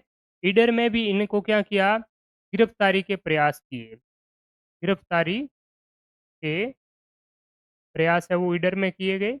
उसके बाद में ईडर के बाद में ये जो हैं, वो आपके मानगढ़ पहाड़ी पर जो हैं, वो आपके आ जाते हैं, ठीक है? मानगढ़ पहाड़ी पर ये जो आए हैं, वो अक्टूबर 1913 को मानगढ़ पहाड़ी पर है वो आ जाते हैं और मानगढ़ की जो पहाड़ी है, ये आपकी एक तो बांसवाड़ा, ठीक है? बांसवाड़ा व सूंठ जो गुजरात में पड़ता है, इस बांसवाड़ा की सीमा पर ही है। तो बांसवाड़ा और सूंठ की जो सीमा है, इस सीमा पर मानगढ़ पहाड़ी पड़ती है। तो इस मानगढ़ पहाड़ी पर अक्टूबर 1913 में ये थके हारे हैं वो आपके आ जाते हैं और उसके बाद में भीलों को है वो आपका संदेश है वो भिजवाने का कार्य है वो करते हैं। ठीक है? तो अक्टूबर 1913 को गोविंदगिरी जो है वो मानगढ़ पहाड़ी पर आ जाते हैं। गोविंदगिरी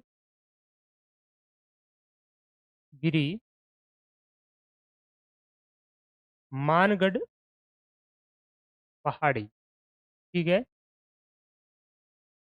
पर आ गए। मानगढ़ पहाड़ी की अगर हम बात करें, तो ये आपकी बांसवाड़ा ज़िले में है वर्तमान में। कहाँ पर है? बांसवाड़ा ज़िले में वर्तमान में है और पहले जो हुआ करती थी, वो आपकी मैंने बताया कि कहाँ पर बांसवाड़ा और सूत राज्य की सीमा पर आपका मानगढ़ आपकी पहाड़ी है, वो स्थित है। ठीक है? तो इस बांसवाड़ा में मानगढ़ पहाड़ी में आ गए और यहाँ पर आकर के इन्होंने क्या किया, संदेशवाहक भेजे। संदेशवाहक भेजे, किसके लिए? भीलों को है वो मानगढ़ धाम में एकत्र करने के लिए है वो संदेशवाहक भेजे, ठीक है? उसके बाद में सारे जो भील हैं, वो हैं भील आदिवासी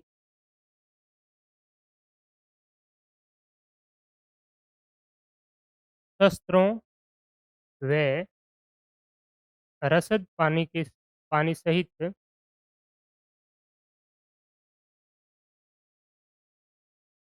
मानगढ़ पर एकत्र हो गए एकत्र होने लगे, ठीक है? अब अंग्रेज़ जो हैं, वो उनको क्या आशंका हुई? अंग्रेज़ों को अंग्रेज़ों को भील राज्य नामक पृथक राज्य बनाए जाने की आशंका हुई।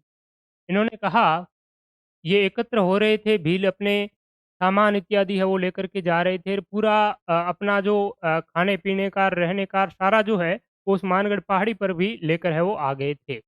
तब लोगों ने पूछा कि भैया कहाँ जा रहे हो? इतने आप पूरा सारा अपना जो लेकर के रहने-पीने, खाने का पूरा सारा सामान इत्यादि लेकर के कहाँ जा रहे हो? तो इन्होंने कहा हमने तो क्या कर लिया है, अलग अपना ही प्रदेश है वो बना लिया है।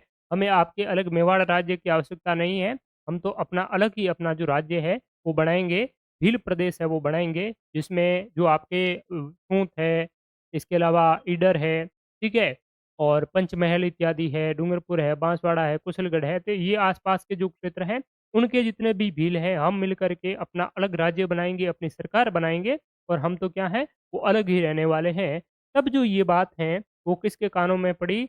बांसवाड़ा और ईडर जो राज्य हैं, बांसवाड़ा और जो सूँत है उनके जो शासक इत्यादि है, उनको ये बात है वो पता चली, तो उन्होंने फ़ौरन जो है वो एजीजी को भेजा कि मेवाड़ भीलकोर बना रखी है, हम आपको सालाना 50,000 जो रुपए है वो मेवाड़ भीलकोर के दे रहे हैं। ये मेवाड़ भीलकोर किस काम की? जब ये इस प्रकार के आंदोलन कर रहे हैं, विद्रोह कर रहे हैं और आप उनको है वो कंट्रोल नहीं कर पा रहे हैं, तब जाकर के एजीजी ने है वो आदेश देता है और एजीजी के आदेश पर 6 से 10 नवंबर के मध्य 3-4 अलग-अलग जो सेना है वो भेजी जाती है। मेवाड़ भीलकोर की 2 battalion, 104 Wellesley battalion, Jat regiment और 7वीं राजपूत रेजिमेंट। तो ये अलग-अलग जो सेना है, सैनिक जो टुकड़ियाँ हैं, वो आपकी कहाँ पर आ जाती है? इस मानगढ़ पहाड़ी पर है वो आ जाती है और इस मानगढ़ जो पहाड़ी है, ये आप है वो देख रहे होंगे ये मानगढ़ पहाड़ी ये इस प्रकार से है, अभी जो यहाँ 2002 में अशोक गहलोत सरकार के द्वारा यहाँ पर एक शहीद स्मारक है वो बनाया गया है और ये आस-पास में पूरा का पूरा आपके क्या है पहाड़ी पहाड़ है और यहाँ पर ऊँची एक पहाड़ी है, ठीक है? तो यहाँ पर अगर हम बात करें तो जो एजीजी के जो आदेश हैं, एजीजी के आदेश से जो बटालियन है वो एक तो जो है मेवाड़ भीलकोर, मेवाड़ एक तरफ मेवाड़ भीलकोर है वो आ जाती है इसमें, ठीक है? दूसरी तरह अगर बात करें तो वेलेजली राइफ़ल, वेलेजली रेजिमेंट, ठीक है? वेलेजली रेजिमेंट इसके अलावा बात करें तो एक स्थान पर आ जाती है जाट रेजिमेंट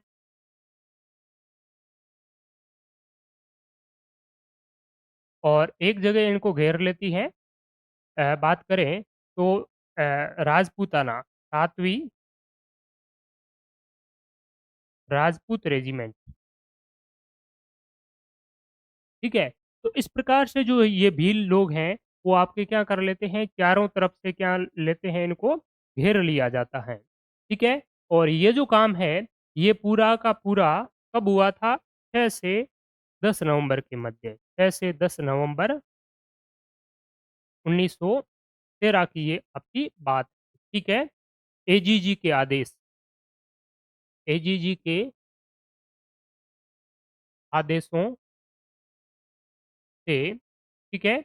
इनको क्या कर लिया जाता है, घेर लिया जाता है भीलों को पूरी तरीके से 6 से 10 नवंबर 2013 में, ठीक है?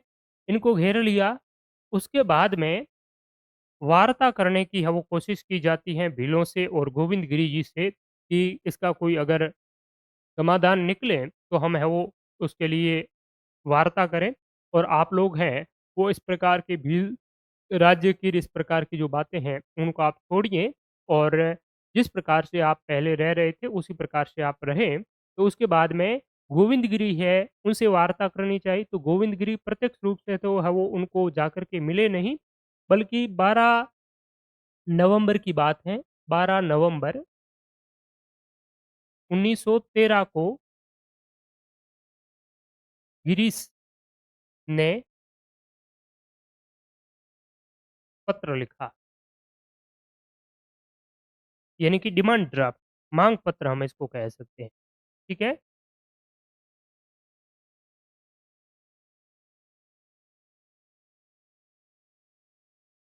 माँग पत्र है वो आपका इनको भेजा जाता है, एक डिमांड ड्राफ्ट भेजा कि ये हमारी माँगें हैं।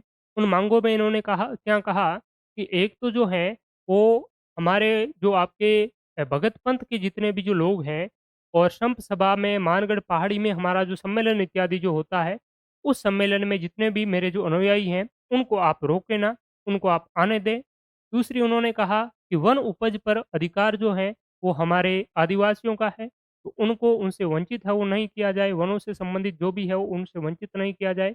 उन पर फालतू के अत्याचार है वो नहीं किया जाए। लगान इत्यादि जो आप वसूल रहे हैं, वो जिस प्रकार से पुरानी जो परिपाटी थी, उसी पुरानी परिपाटी से लगान है वो वसूला जाए। तो इस प्रकार से इन्होंने जो मुख्य-मुख्य जो माँगे हैं, वो इनके सामने है वो पेश की, 12 नवंबर 1913 के दिन। उसके बाद में इन्होंने कुछ जो माँगे हैं, उन पर है वो सहमति भी व्यक्त की और उनको आश्वासन दिया कि आपकी जो माँगे हैं, उनको है वो मान लिया जाएगा और आप जो है इस अभी जो इतने इकट्ठे हुए हैं बहुत ज़्यादा की संख्या में, इस क्षेत्र को आप है वो यहाँ अभी खाली कर दीजिए और इन्होंने यहाँ पर भीलों को इतर-बितर करने का वो प्रयास किया। भीलों से मानगढ़ की जो पहाड़ी है उसको खाली करवाने का वो प्रयास किया। लेकिन भील डटे रहे, इन्होंने कहा कि जब तक आप हमारी माँगों को मानेंगे नहीं, तब तक हम जो पहाड़ी है उसको छोड़ कर के यूँ ही जाने वाले नहीं हैं। ठीक बात है? तो ये मानगढ़ की पहाड़ी पर है, वो आपके डटे रहे और भीलों ने इनको है वो यहाँ से हटाने का जो प्रयास है वो किया। लेकिन ये हटे नहीं, तो भीलों ने जो आपके ये अलग-अलग जो सेना है, ये तो आपकी तैनाती थी और एजीजी ने आदेश दे दिया कि जो अब है, अब ज़्यादा अति हो रही है और आप क्या करें, ये लोग ऐसे तो जाने वाले हैं नहीं, तो इन्होंने बड़ी-बड़ी जो ऊपर आपकी जो पहाड़ी थी, टेकरी थी, यहाँ पर जो मशीन गन और जो तोपें हैं, वो आपकी इन्होंने है वो मशीन गन और जो तोपें हैं, वो इन्होंने यहाँ पर है वो तैनात है वो कर दी और यहाँ पर इस प्रकार के जो अलग-अलग जगहों पर क्या लगा दी, तोपें हैं वो लगा दी, ठीक है? और उसके बाद में इन्होंने है, वो जो भील यहाँ पर एकत्र हुए थे, उन पर सीधा है वो वार करना है वो शुरू कर दिया। घंटा भर तो भीलों ने अपने तीर कमान, हथियार इत्यादि सरे इत्यादि है, उनसे वार किया, लड़े, लेकिन उनके जो आधुनिक हथियार थे तोपें थी, मशीन गन इत्यादि थी, तो उनके आगे भील है वो टिक नहीं पाते हैं और 2-3 घंटे के बाद में भीलों ने है वो सरेंडर कर दिया।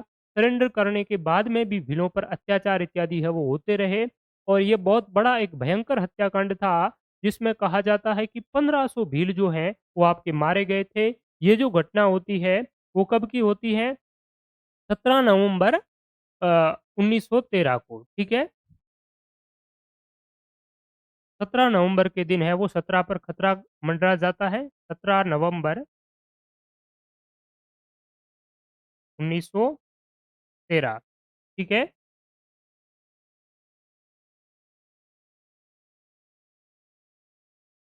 पहाड़ी पर एकत्र भीलों पर मशीन गनों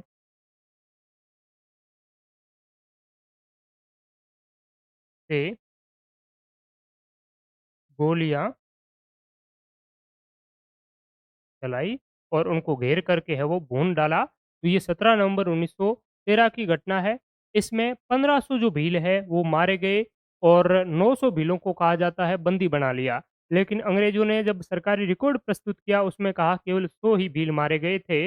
वो भी हमने अपने बचाव के लिए है वो गोलियों का प्रयोग है वो किया गया था। लेकिन वास्तविकता ये थी कि यहाँ पर जो है वो 1500 भील है वो मारे गए थे और उसके बाद में यहाँ पर जो आंदोलन इत्यादि कर रहे थे आंदोलन करने वाले जो आपके गोविंदगिरी और एक आपके पुंजाधीर जी इत्यादि जो नेता थे, उनको है वो आपके अरेस्ट है वो कर लिया जाता है, अहमदाबाद जेल में है वो भेज लिया जाता है और स्पेशल कोर्ट ने गोविंदगिरी जी को है वो फांसी की सज़ा है, वो मृत्युदंड है, वो आपका दे दिया और उसके बाद में जब भीलों ने ज़्यादा विद्रोह किया और भी उन भीलों ने संघर्ष किया, तब जाकर के अहमदाबाद हाई कोर्ट ने इनकी जो सज़ा है वो 20 साल की कारावास में परिवर्तित किया।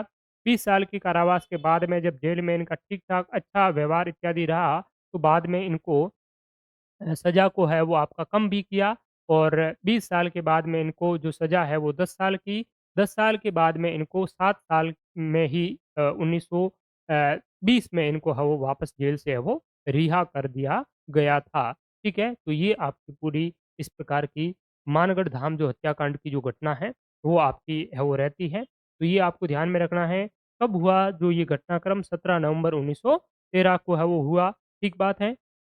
और इस भयंकर नरसंहार को क्या कहा जाता था? राजस्थान का जलियांवाला बाग हत्याकांड की है वो संज्ञा थी।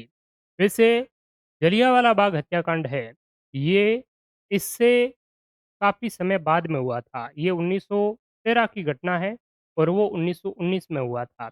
लेकिन क्योंकि इस समय ये काफ़ी एक पिछड़ा हुआ इलाका था, यहाँ कोई इतना समाचार पत्र इत्यादि की कोई ज़्यादा आपकी प्रिंट मीडिया की न्यूज़ इत्यादि की व्यवस्था थी नहीं, तो इतना चर्चित है वो बन नहीं पाया, ठीक है? तो इस वजह से ये आपका काफ़ी दबा हुआ रहा और धीरे-धीरे बाद में जो है इनको राजस्थान का जलियांवाला बाग हत्याकांड और दूसरा जलियांवाला बाग हत्याकांड है, इस प्रकार से इनकी है वो संज्ञा दी जाने लगी। ये बहुत बड़ा एक भयंकर नरसंहार था जो अंग्रेज़ों के द्वारा है वो किया गया। ठीक बात है? तो ये आप लोगों को है वो ध्यान में रखना है। तो अंग्रेज़ों को भी भील राज्य नामक पृथक राज्य बनाने की है वो आपकी आशंका हो जाती है। जब भील है वो शस्त्र पाने मानगढ़ धाम पर है वो एकत्र होते हैं। उसके बाद में क्या किया जाता है? बांसवाड़ा व खूंत इत्यादि के जो शासक हैं, शासकों द्वारा एजीजी को शिकायत है वो की जाती है, ठीक है? एजीजी को जब शिकायत की जाती है तो एजीजी ने क्या भेजी जाती है, सेना है वो भेजते हैं, ठीक है? सेना है वो एजीजी भेजते हैं जो कि 6 नवंबर से 10 नवंबर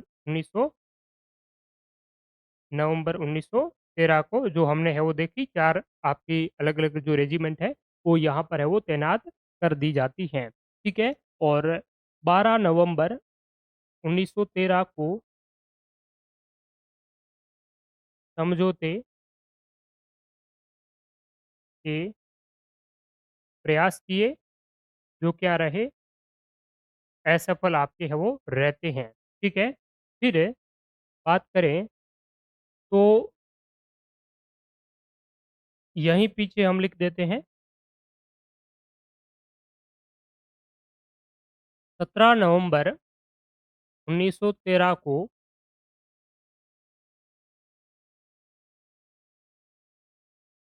भीलों को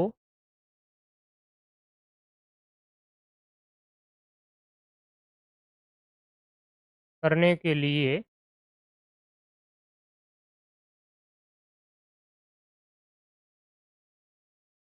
अंग्रेजी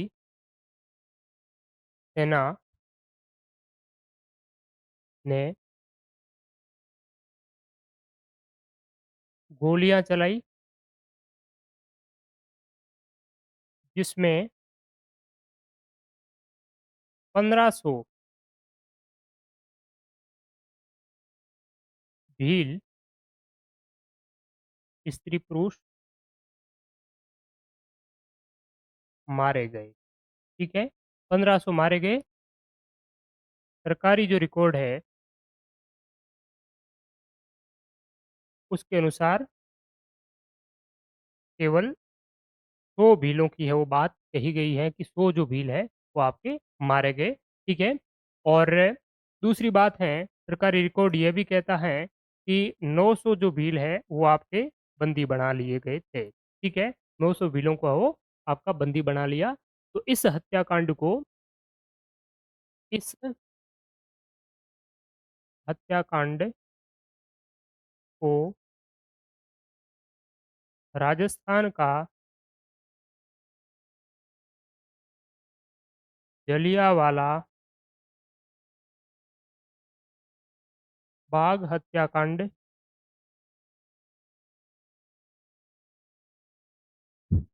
या दूसरा जलियांवाला बाग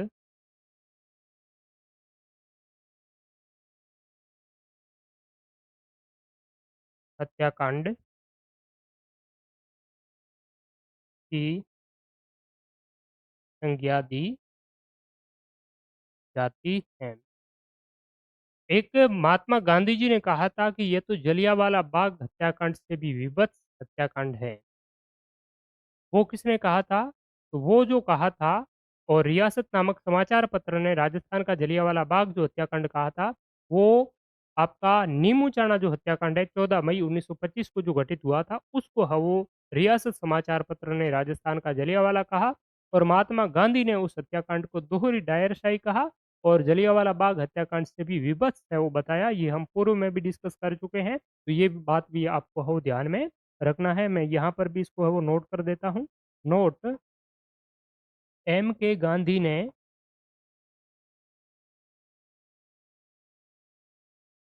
नीमूचाणा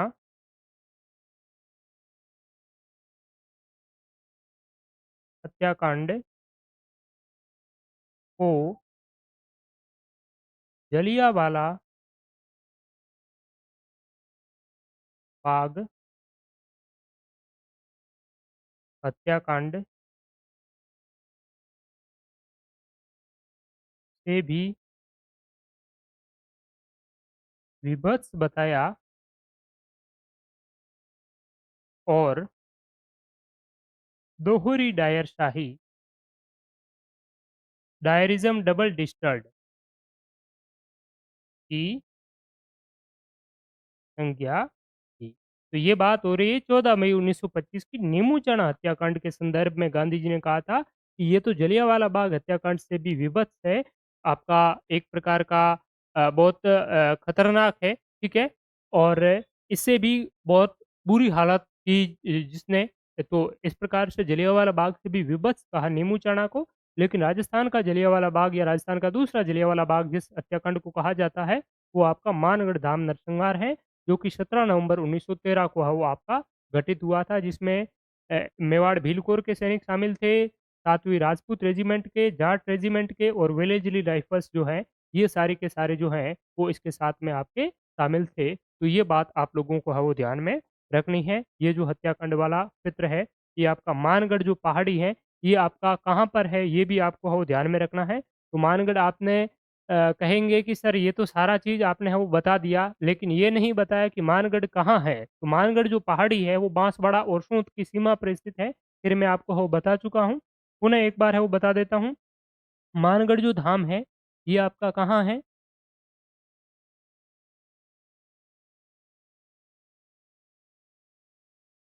बांसवाड़ा, ठीक है? बांसवाड़ा में। तो डूंगरपुर में नहीं है, ध्यान रखना है। बेरसा जो इनका गोविंद गिरी जी का जन्म स्थल था, वो तो डूंगरपुर में था, लेकिन मानगढ़ जो धाम है, वो आपका बांसवाड़ा में है।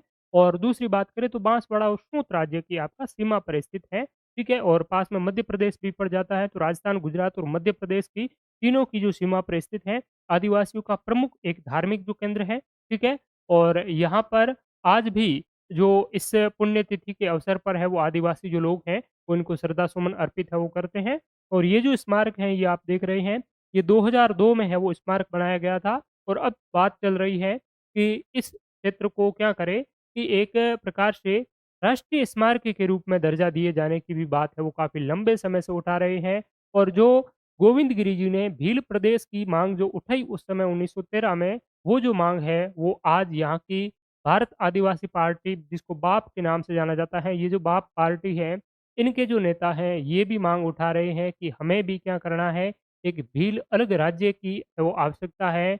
हम जो हैं, वो राजस्थान, गुजरात, मध्य प्रदेश इत्यादि जो आस-पास के दक्षिणी जो आपके क्षेत्र हैं, इसके आस-पास के जितने भी जो भील हैं, ये सारे के सारे जो भील मिल कर के हम एक अलग राज्य है वो बनाएँ, ताकि हमें जो है वो आर्थिक रूप से, सामाजिक रूप से है, वो काफ़ी हमें सशक्त है वो मिले और हम काफ़ी थोड़े-से हैं जो दुबले हैं और इतना जो है हमें आपका राजनीतिक रूप से, सामाजिक रूप से, आर्थिक रूप से इतना जो अशिष्ट नहीं मिल पा रहा है, सहयोग नहीं मिल पा रहा है, तो हमारे लिए काफ़ी है वो उन्नति हम कर सकें। तो इस प्रकार की जो बातें हैं वो हो रही हैं, लेकिन राजस्थान सरकार इन चीज़ों को है वो नकार रही है। ठीक बात है? तो ये बात आपकी मानगढ़ धाम हत्याकांड की है और उसके बाद में हत्याकांड के बाद में गोविंद गिरी जी को जो सज़ा हुई, तो उस पर भी हम चर्चा कर लेते हैं। गोविंद गुरु जी का स्टार्टिंग का जीवन काल देखा और हम अब जो है, हम गोविंद गुरु जी का अंतिम जो चरण में उन्होंने क्या किया, वो थोड़ी चीज़ है वो देख लेते हैं। तो हत्याकांड के बाद गोविंद गिरी, देखिए जहाँ पर भी इस प्रकार के बड़े-बड़े जो आंदोलन इत्यादि होते हैं, तो उसमें आंदोलन का नेता जो होता है, वो हमेशा लगभग-लगभग बच ही जाते हैं। हमने बहुत सारे किसान आंदोलन इत्यादि है वो पढ़े, तो उस किसान आंदोलन में भी कभी भी कोई बड़ा जो नेता है, वो बंदूक की नोक पर है वो नहीं चढ़ा और वो ना तो आपका मारा गया।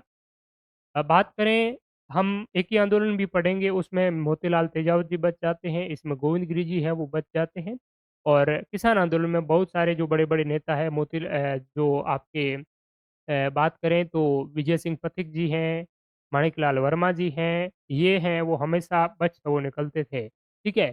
तो यहाँ पर जो गोविंद गिरी जी हैं, इनको किस प्रकार की गोलियाँ तो नहीं लगी लेकिन इनको है वो गिरफ्तार कर लिया गया था, ठीक है? तो गोविंद गिरी जी को हत्याकांड के बाद लगभग 900 आदिवासियों को बंदी बनाया गया,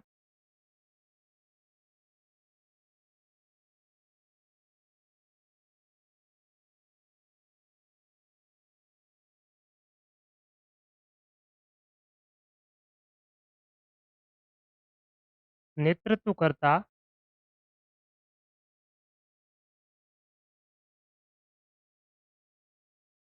गोविंद गिरी व पुंजाधीर जी, ये इनके शिष्य थे, ठीक है? ये नाम ध्यान रखना है। पुंजाधीर जी को ही गिरफ्तार कर लिया,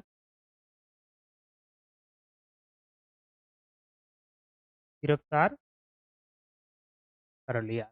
अब इनको गिरफ्तार करके गोविंद गिरी और पुंजा जो धीर जी है, तो गोविंद गिरी जी को कहाँ है, अहमदाबाद जेल है वो भेज दिया और गिरफ्तार करने के बाद में विशेष अदालत ने इनको है वो मौत की सज़ा दी, ठीक है? स्पेशल कोर्ट ने विशेष अदालत द्वारा मौत की सज़ा सुनाई। उसके बाद में भीड़ और ज़्यादा है वो उग्र हो गए, तो उसके बाद में इनको जो है वो क्या किया कि अहमदाबाद हाई कोर्ट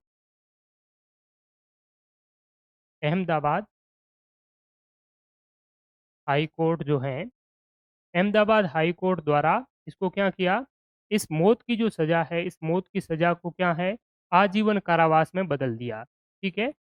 आजीवन कारावास है, इसमें है वो बदल दिया और उसके बाद में इनको 10 साल की जो सज़ा है, वो आजीवन का जो कारावास है, उस आजीवन के कारावास के बाद में उनकी सज़ा है वो 10 वर्ष तक कर दी गई। 10 वर्ष तक सज़ा है वो कर दी गई थी, ठीक है? और उनको कौन-सी जेल में है वो रखा गया था, अहमदाबाद जेल में है वो 10 वर्ष तक की सज़ा करके अहमदाबाद जेल, ठीक है? उसके बाद में अहमदाबाद की जेल में इनको है वो भेज दिया गया था, 10 वर्ष तक की तो वो सज़ा थी फाइनली, ठीक है? तो 10 वर्ष की सज़ा उसके बाद में 10 वर्ष से भी पहले 7 वर्ष के बाद में उनको है वो आपका छोड़ दिया था, ठीक है? उसके बाद में 7 वर्ष बाद 1920 को 20 को रिहा है वो कर दिए। थोड़ा इस आदेश पर एक प्रकार का इन्होंने एक आदेश दिया कोर्ट ने कि हम आपको छोड़ तो रहे हैं, लेकिन आप जो हैं, वो ना तो डूंगरपुर में दिखेंगे, ना बांसवाड़ा में, ना ईडर में, ना सूत में, ना कुशलगढ़ में। इन राज्यों में आप है वो कहीं पर भी है वो दिखाई नहीं देने चाहिए और इनको बाद में जो है वो पंचमहल राज्य जो काफ़ी दूर पड़ता है, उस पंचमहल में है वो आपका एक जालोद नामक जो जगह है, वह जालोद नामक जगह में सरकार की निगरानी में है ये आपके वहाँ पर है वो रहने लगे थे। और वहाँ पर भील सेवा सदन करके एक कोई संगठन था, तो उसमें जो लोगों की सहयोग और सेवा इत्यादि है वो आपका करना शुरू कर दिया था। ठीक है? 7 वर्ष बाद 1920 को है वो रिहा, ठीक है?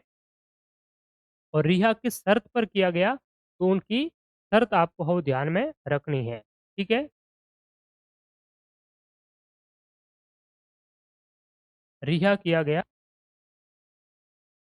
डूंगरपुर, बांसवाड़ा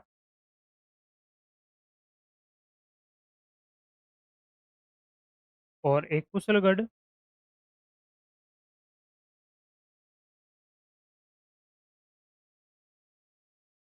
ईडर व सूत को छोड़ने का आदेश है वो दिया कि आप जो हैं, यहाँ पर नहीं रह सकते, इनके अलावा अपनी जो जगह है, वो आप तलाशें, जहाँ रहना उचित समझे वहाँ रहें, क्योंकि यहाँ पर आपके फॉलोवर्स हैं वो बहुत ही ज़्यादा है और यहाँ आप रहें तो वापस इस प्रकार का कोई आंदोलन इत्यादि है वो हो सकता है, तो इनको यहाँ से है वो पूरी तरीके से है वो बैन कर दिया गया था, ठीक है? तो इसके बाद में जो है, ये आपके कहाँ रहने लग जाते हैं, तो इसके बाद में आपको वो ध्यान में रखना है इन्होंने अपना जो नया जो ठिकाना है, वो बनाते हैं, ठीक है? नया जो ठिकाना है, वो कहाँ पर है, वो बनाते हैं। तो ये आप लोगों को ध्यान में रखना है। नया इनका जो ठिकाना है, वो पंचमहल राज्य में, ठीक है?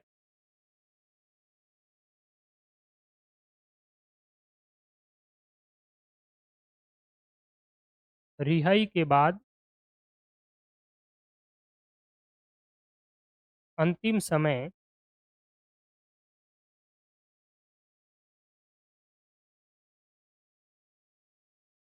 पंचमहल जो गुजरात में पड़ता है, ठीक है? पंचमहल राज्य के जालोद में रिहाई के बाद अंतिम समय जो है, वो पंचमहल राज्य के जालोद में बिताया और निधन की बात करें इनका, देहावसान कब हुआ? तो निधन जो है, वो 30 अक्टूबर 1931 को जो निधन है, वो आपका कहाँ पर हो जाता है? कंबोई में। कंबोई का एक स्थान है जिसका नाम है लीमड़ी, ठीक है? और ये जो कंबोई लीमड़ी कहाँ पड़ता है? ये पंचमहल राज्य में पड़ता है गुजरात में। पंचमहल गुजरात, ठीक बात है। तो यहाँ इनका 30 अक्टूबर 1931 को ही निधन हो जाता है। यहाँ दिलचस्प बात ये भी है कि 30 अक्टूबर 1883 को इसी 30 अक्टूबर की डेट को किसका निधन हुआ था? इनके प्रमुख रूप से ये जिनको फ़ॉलो कर रहे थे, जिनसे प्रभावित थे स्वामी दयानंद सरस्वती जी। तो स्वामी दयानंद सरस्वती भी 30 अक्टूबर को वो निधन हुआ। यद्यपि वो 1883 में आपके चल बसे थे, लेकिन इनका जो निधन है वो 1931 में है वो हुआ 30 अक्टूबर 1931 में कंबोई लीमड़ी नामक जो स्थान है वो गुजरात में निधन हुआ। ज़्यादातर जो समय अंतिम जो समय है उन्होंने पंचमहल के जालोद नामक जो स्थान है, सालोद भी इनको कहा जाता है, जालोद भी कहा जाता है। तो इस क्षेत्र में इन्होंने अपना अंतिम जो समय है वो आपका बिताया था। तो ये आप इनके बारे में ध्यान रखिए। इनके अलावा गोविंद गिरी के जो प्रमुख जो शिष्य की अगर हम बात करें, तो इनके शिष्य एक तो भगत जो पंत था, उनके जो सहयोगी थे, उनका नाम था सुरजी भगत, जो इनके प्रमुख शिष्य, ठीक है? क्या नाम था? सुरजी भगत। और एक जो इनके जो शिष्य हैं, वो पुंजा धीर जी जिसके बारे में हमने अभी डिस्कस किया, ठीक है? सुरजी भगत और एक आपका है वो पुंजा धीर जी। ये पुंजा भील नहीं है, ठीक है? पुंजा धीर जी है। पुंजा भील तो महाराणा प्रताप का उन्होंने सहयोग है वो किया था, मेवाड़ के राज्य चिन्ह में उनको स्थान प्रदान किया गया था। लेकिन ये आपके पुंजाधीर जी है, ये ध्यान में रखना है, जो गोविंद गिरी जी के क्या हैं, शिष्य हैं या भक्तों की हम बात करें तो ये है। तो ये हमने डिस्कस किया किसके बारे में, राजस्थान में जो गोविंद गिरी के नेतृत्व में जो भील आंदोलन है, इनके बारे में हमने वो डिस्कस किया। तो एक बार मैं आपको क्विकली इन चीज़ों का रिवीजन करवा देता हूँ कि हमने देखा कि गोविंद गिरी जी हैं, वो भीलों में धार्मिक सुधार के लिए सामाजिक और नैतिक उत्थान के उद्देश्य से हैं, वो आपके यहाँ आते हैं। 20 दिसंबर 1858 को यानी कि क्रांति के अगले ही साल में इनका वो जन्म होता है। 1858 के अंतिम महीने के अंतिम जो दिनों में इनका वो जन्म होता है एक बंजारा परिवार में, कहाँ पर बेड़सा या बांसिया गाँव में इनका है वो 20 दिसंबर 1858 को इनका वो जन्म होता है। इनके शादी के बाद में इनकी पत्नी और पुत्रों की कहा जाता है मृत्यु हो जाती है और निधन के बाद में पत्नी व जो पुत्र हैं, उनके निधन के बाद में वो संन्यास धारण कर लेते हैं और कोटा बूंदी के अखाड़े के जो राजगिरी जी हैं, उनके हैं वो आपके शिष्य बन जाते हैं और बेड़सा गाँव में अपने धूनी और जो अपने ध्वज हैं, वो लगा कर के ज्ञानोपदेश है वो आपके शुरू कर देते हैं। ये स्वामी दयानंद सरस्वती जी से है वो काफ़ी प्रभावित थे। तो स्वामी दयानंद सरस्वती जी से प्रभावित होकर के इन्होंने एकेश्वरवाद पर बल दिया और भीलों को अपने वापस सनातन हिंदू धर्म में लाने के लिए इन्होंने भगत पंथ भी है वो चलाया था और इन्हीं से प्रभावित होकर के इन्होंने परोपकारिणी सभा की परोपकारिणी सभा से प्रभावित होकर के इन्होंने संत सभा की जो स्थापना है वो की जाती है। संत सभा की स्थापना का उद्देश्य भीलों को सामाजिक और राजनीतिक रूप से है वो संगठित करना और उनमें नैतिक, चारित्रिक और आपकी जो आध्यात्मिक जो उत्थान है, वो इसका वो उद्देश्य था। गोपीनाथ शर्मा के अनुसार संत सभा की स्थापना 1883 में होती है, आर.पी. व्यास 1905 मानते हैं और भगत आंदोलन शीर्षक जो वी.के. वशिष्ठ की पुस्तक है, ये मानते हैं कि गोविंद गिरि जी ने किसी भगत पंथ जो आपकी संत सभा जैसी सभा की स्थापना हो नहीं की है। संत सभा की वार्षिक जो बैठक है, वो आपकी मानगढ़ की पहाड़ी पर है, वो वार्षिक बैठक होती थी, ठीक है? मासिक नहीं, वार्षिक बैठक होती थी, ध्यान रखना है, ठीक है? और ये जो है इसका प्रथम जो बैठक या प्रथम अधिवेशन है वो 1903 में मार्गशीर्ष पूर्णिमा के दिन है वो मानगढ़ पहाड़ी में आपका हुआ था, ठीक है? और संत सभा के कुछ 8-10 नियम थे जिनका हमने वो डिस्कस किया जिसमें शराब ना पीना, चोरी नहीं करना, डकैती, लूट-पाट इस प्रकार की चीज़ों को नहीं करना, ठीक है? और इसके अलावा इसमें नित्य प्रति स्नान करने की बात है, हवन यज्ञ की बात है, एक ईश्वर की पूजा करने की बात है, ठीक है? अपने से पिछड़ी जातियों को सशक्त करने की बात है, पाठशाला खोलने की बात है, अदालतों में ना जाकर के पंचायतों में अपने फैसलों को आपसी सलाह-मशविरा के माध्यम से सुलझाने की बात कही है, बेगार और अन्याय के प्रतिरोध की इन्होंने बात है वो कही गई है, स्वदेशी वस्त्रों के यूज़ करने की बात है वो इनमें है वो कही गई है। तो इससे बाद में चिंतित होने लगे वहाँ के सामंत और सरदार और उसके बाद में इनको परेशान किया जाने लगा, तो वो आपके ईडर और गुजरात जो है ये आपके सूत व ईडर जो हैं, वो आपके कहाँ थे? गुजरात के थे। तो वहाँ पर गुजरात में एक कृषक बन कर के 2 सालों तक है वो रहे। 1910 में ईडर राज्य के पालपट्टा एक आपका ठिकाना है। इस पालपट्टा के ठिकानों में इन्होंने एक भीलों का जन आंदोलन तैयार किया और इस ठाकुर के विरुद्ध उन्होंने आंदोलन किया, जिससे ठाकुर ने इसकी माँगों को माना और इनकी 21 सूत्रीय जो माँग है, उन 21 सूत्रीय माँगों पर है वो 24 फरवरी 1910 पर है वो सहमति व्यक्त की। ये इन गोविंद गुरु जी का एक सबसे बड़ा और सफल जो आंदोलन है वो पहला माना जाता है।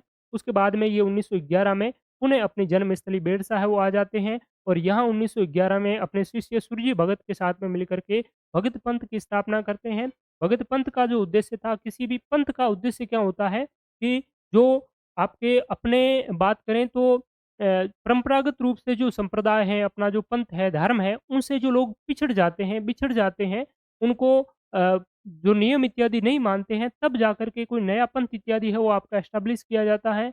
मार्केट की भी अगर हम बात करें, तो बहुत सारी ऐसी जो चीज़ें होती हैं, वो धीरे-धीरे लोग उनको पसंद करना बंद कर देते हैं। तब उनके आगे क्या लिखा जाता है? न्यू लिखा है वो जाता है, न्यू, ठीक है? कोई भी जो आपके प्रोडक्ट इत्यादि होते हैं, तो उसके आगे न्यू लिख कर के उनको वो वापस दोबारा है वो मार्केट में लाते हैं, जिससे कि जो लोग हैं उसके प्रति आकर्षित हो। तो हिंदू सनातन धर्म है, वो तो लोग थे ही, इनके अलावा इन्होंने एक नया पंथ स्थापित किया भगत पंथ और कहा कि हम क्या करेंगे, आपको जो है वो क्रिश्चियन इत्यादि, मुस्लिम इत्यादि दूसरे धर्मों में ना जा कर के अपने ही सनातन हिंदू धर्म में रहना है और इस भगत पंथ का है वो आपको क्या करना है, अनुसरण करना है और हम सारे के सारे भगत पंथ ही है वो कहलाएँगे और उन्होंने भगत पंथ की है वो स्थापना की, जिसका उद्देश्य उनको सामाजिक आर्थिक रूप से सशक्त करना था ही, इसके अलावा बाद में धीरे-धीरे एक आधुनिक रूप से इन्होंने भगत आंदोलन है वो भगत पंथ की माध्यम से भगत आंदोलन है वो चलाया जिससे भीलों को राजनीतिक रूप से और सामंती अत्याचार और शोषण के खिलाफ भी है वो उन्होंने तैयार करने का वो प्रयास किया। इस उद्देश्य से उन्होंने गाँव-गाँव में वो धूणियाँ स्थापित कर दी और धूणियों की रक्षा के लिए, उनकी सुरक्षा के लिए हर जगह कोतवालों की है वो नियुक्ति कर दी।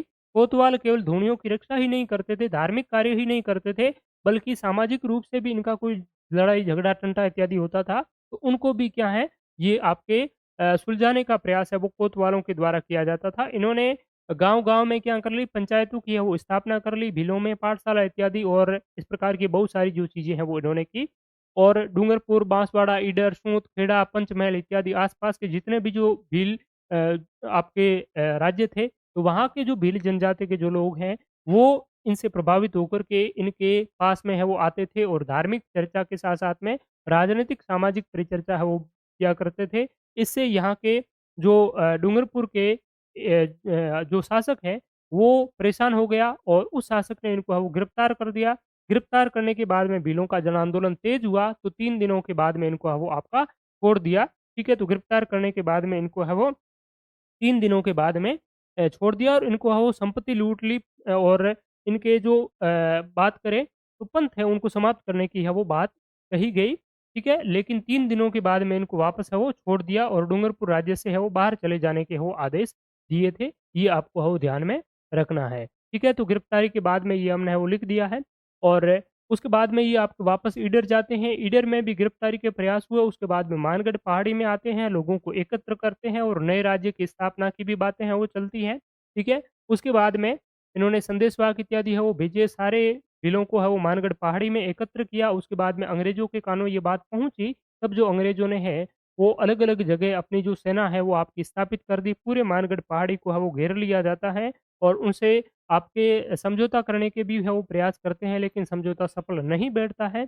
उसके बाद में फायरिंग इत्यादि है वो की जाती है, चारों ओर से जाट रेजिमेंट, राजपूत राजपूत रेजिमेंट है, जाट रेजिमेंट है, मेवाड़ भील कोर है, विलेजरी राइफल्स है, इत्यादि कई जो सेना है वो यहाँ पर आती है और इनको घेर करके चारों ओर से पहाड़ी के माध्यम से मशीन गनें और तोपों से इन पर है वो हमला किया जाता है, जिससे करीब 1500 भील स्त्री-पुरुष है वो मौत के घाट उतार दिए जाते हैं। गोविंद गिरी जी को गिरफ्तार कर लिया जाता है, उनके शिष्य पुंजा धीर जी को भी गिरफ्तार कर लिया जाता है। इसके साथ में 900 जो भील हैं, उनको भी है वो गिरफ्तार कर लिया जाता है, बहुत सारों को वो मार दिया जाता है। इस हत्याकांड को राजस्थान का जलियांवाला बाग हत्याकांड कहा जाता है। ये हत्याकांड 17 नवंबर 1913 को है वो घटित हुआ था, ठीक है? तो ये आपकी पूरी बातें हैं। इसके बाद में गोविंद गिरी जी को गिरफ्तार कर लिया जाता है, गिरफ्तार करके विशेष अदालत के द्वारा इस पर है वो फैसला चलाया जाता है और इनको सज़ाए मौत दी जाती है। उसके बाद में अहमदाबाद हाई कोर्ट के द्वारा इनकी सज़ाए मौत को आजीवन कारावास में बदल दिया जाता है। उसके बाद में अहमदाबाद की जेल में है वो इनको रख लिया जाता है और इनकी जो सज़ा है वो आजीवन कारावास से कम करके 10 साल की कर ली जाती है और उसके बाद में 7 साल के बाद में 1913 में गिरफ्तार होकर के 1920 में इनको रिहा कर लिया जाता है। डूंगरपुर, बांसवाड़ा, ईडर, सूत और पंचमहल इत्यादि को छोड़ने के है वो इनको आदेश दिया जाता है। उसके बाद में ये पंचमहल जो राज्य हैं, यानी कि डूंगरपुर, बांसवाड़ा, कुशलगढ़, ईडर, सूत इत्यादि को तो छोड़ने का इनको आदेश दिया। उसके बाद में ये जो पंचमहल है, इस पंचमहल में जाकर के है वो अपने स्थायी रूप से है वो बस गए और वहाँ पर भी ये धार्मिक परिचर्चा इत्यादि है वो आपके किया करते थे। अंतिम समय उन्होंने है वो आपके पंचमहल के जालोद नामक स्थान में बिताया। 30 अक्टूबर 1931 का इनका जो देहावसान है वो कंबोई के लीमड़ी में है वो आपका हो जाता है। वहाँ इनकी समाधि भी है वो बनी हुई है। ठीक बात है। तो thank you so much all of you. यही राजस्थान में गोविंद गिरी जी के नेतृत्व में भीलों का एक प्रमुख जो आंदोलन था, जिस पर हमने चर्चा की। बहुत-बहुत धन्यवाद, शुक्रिया। अगले सेशन में हम से जो आपके एक ही आंदोलन जो है, उस मोतीलाल तेजावत जी के एक ही आंदोलन पर है वो चर्चा करने वाले हैं। ठीक है?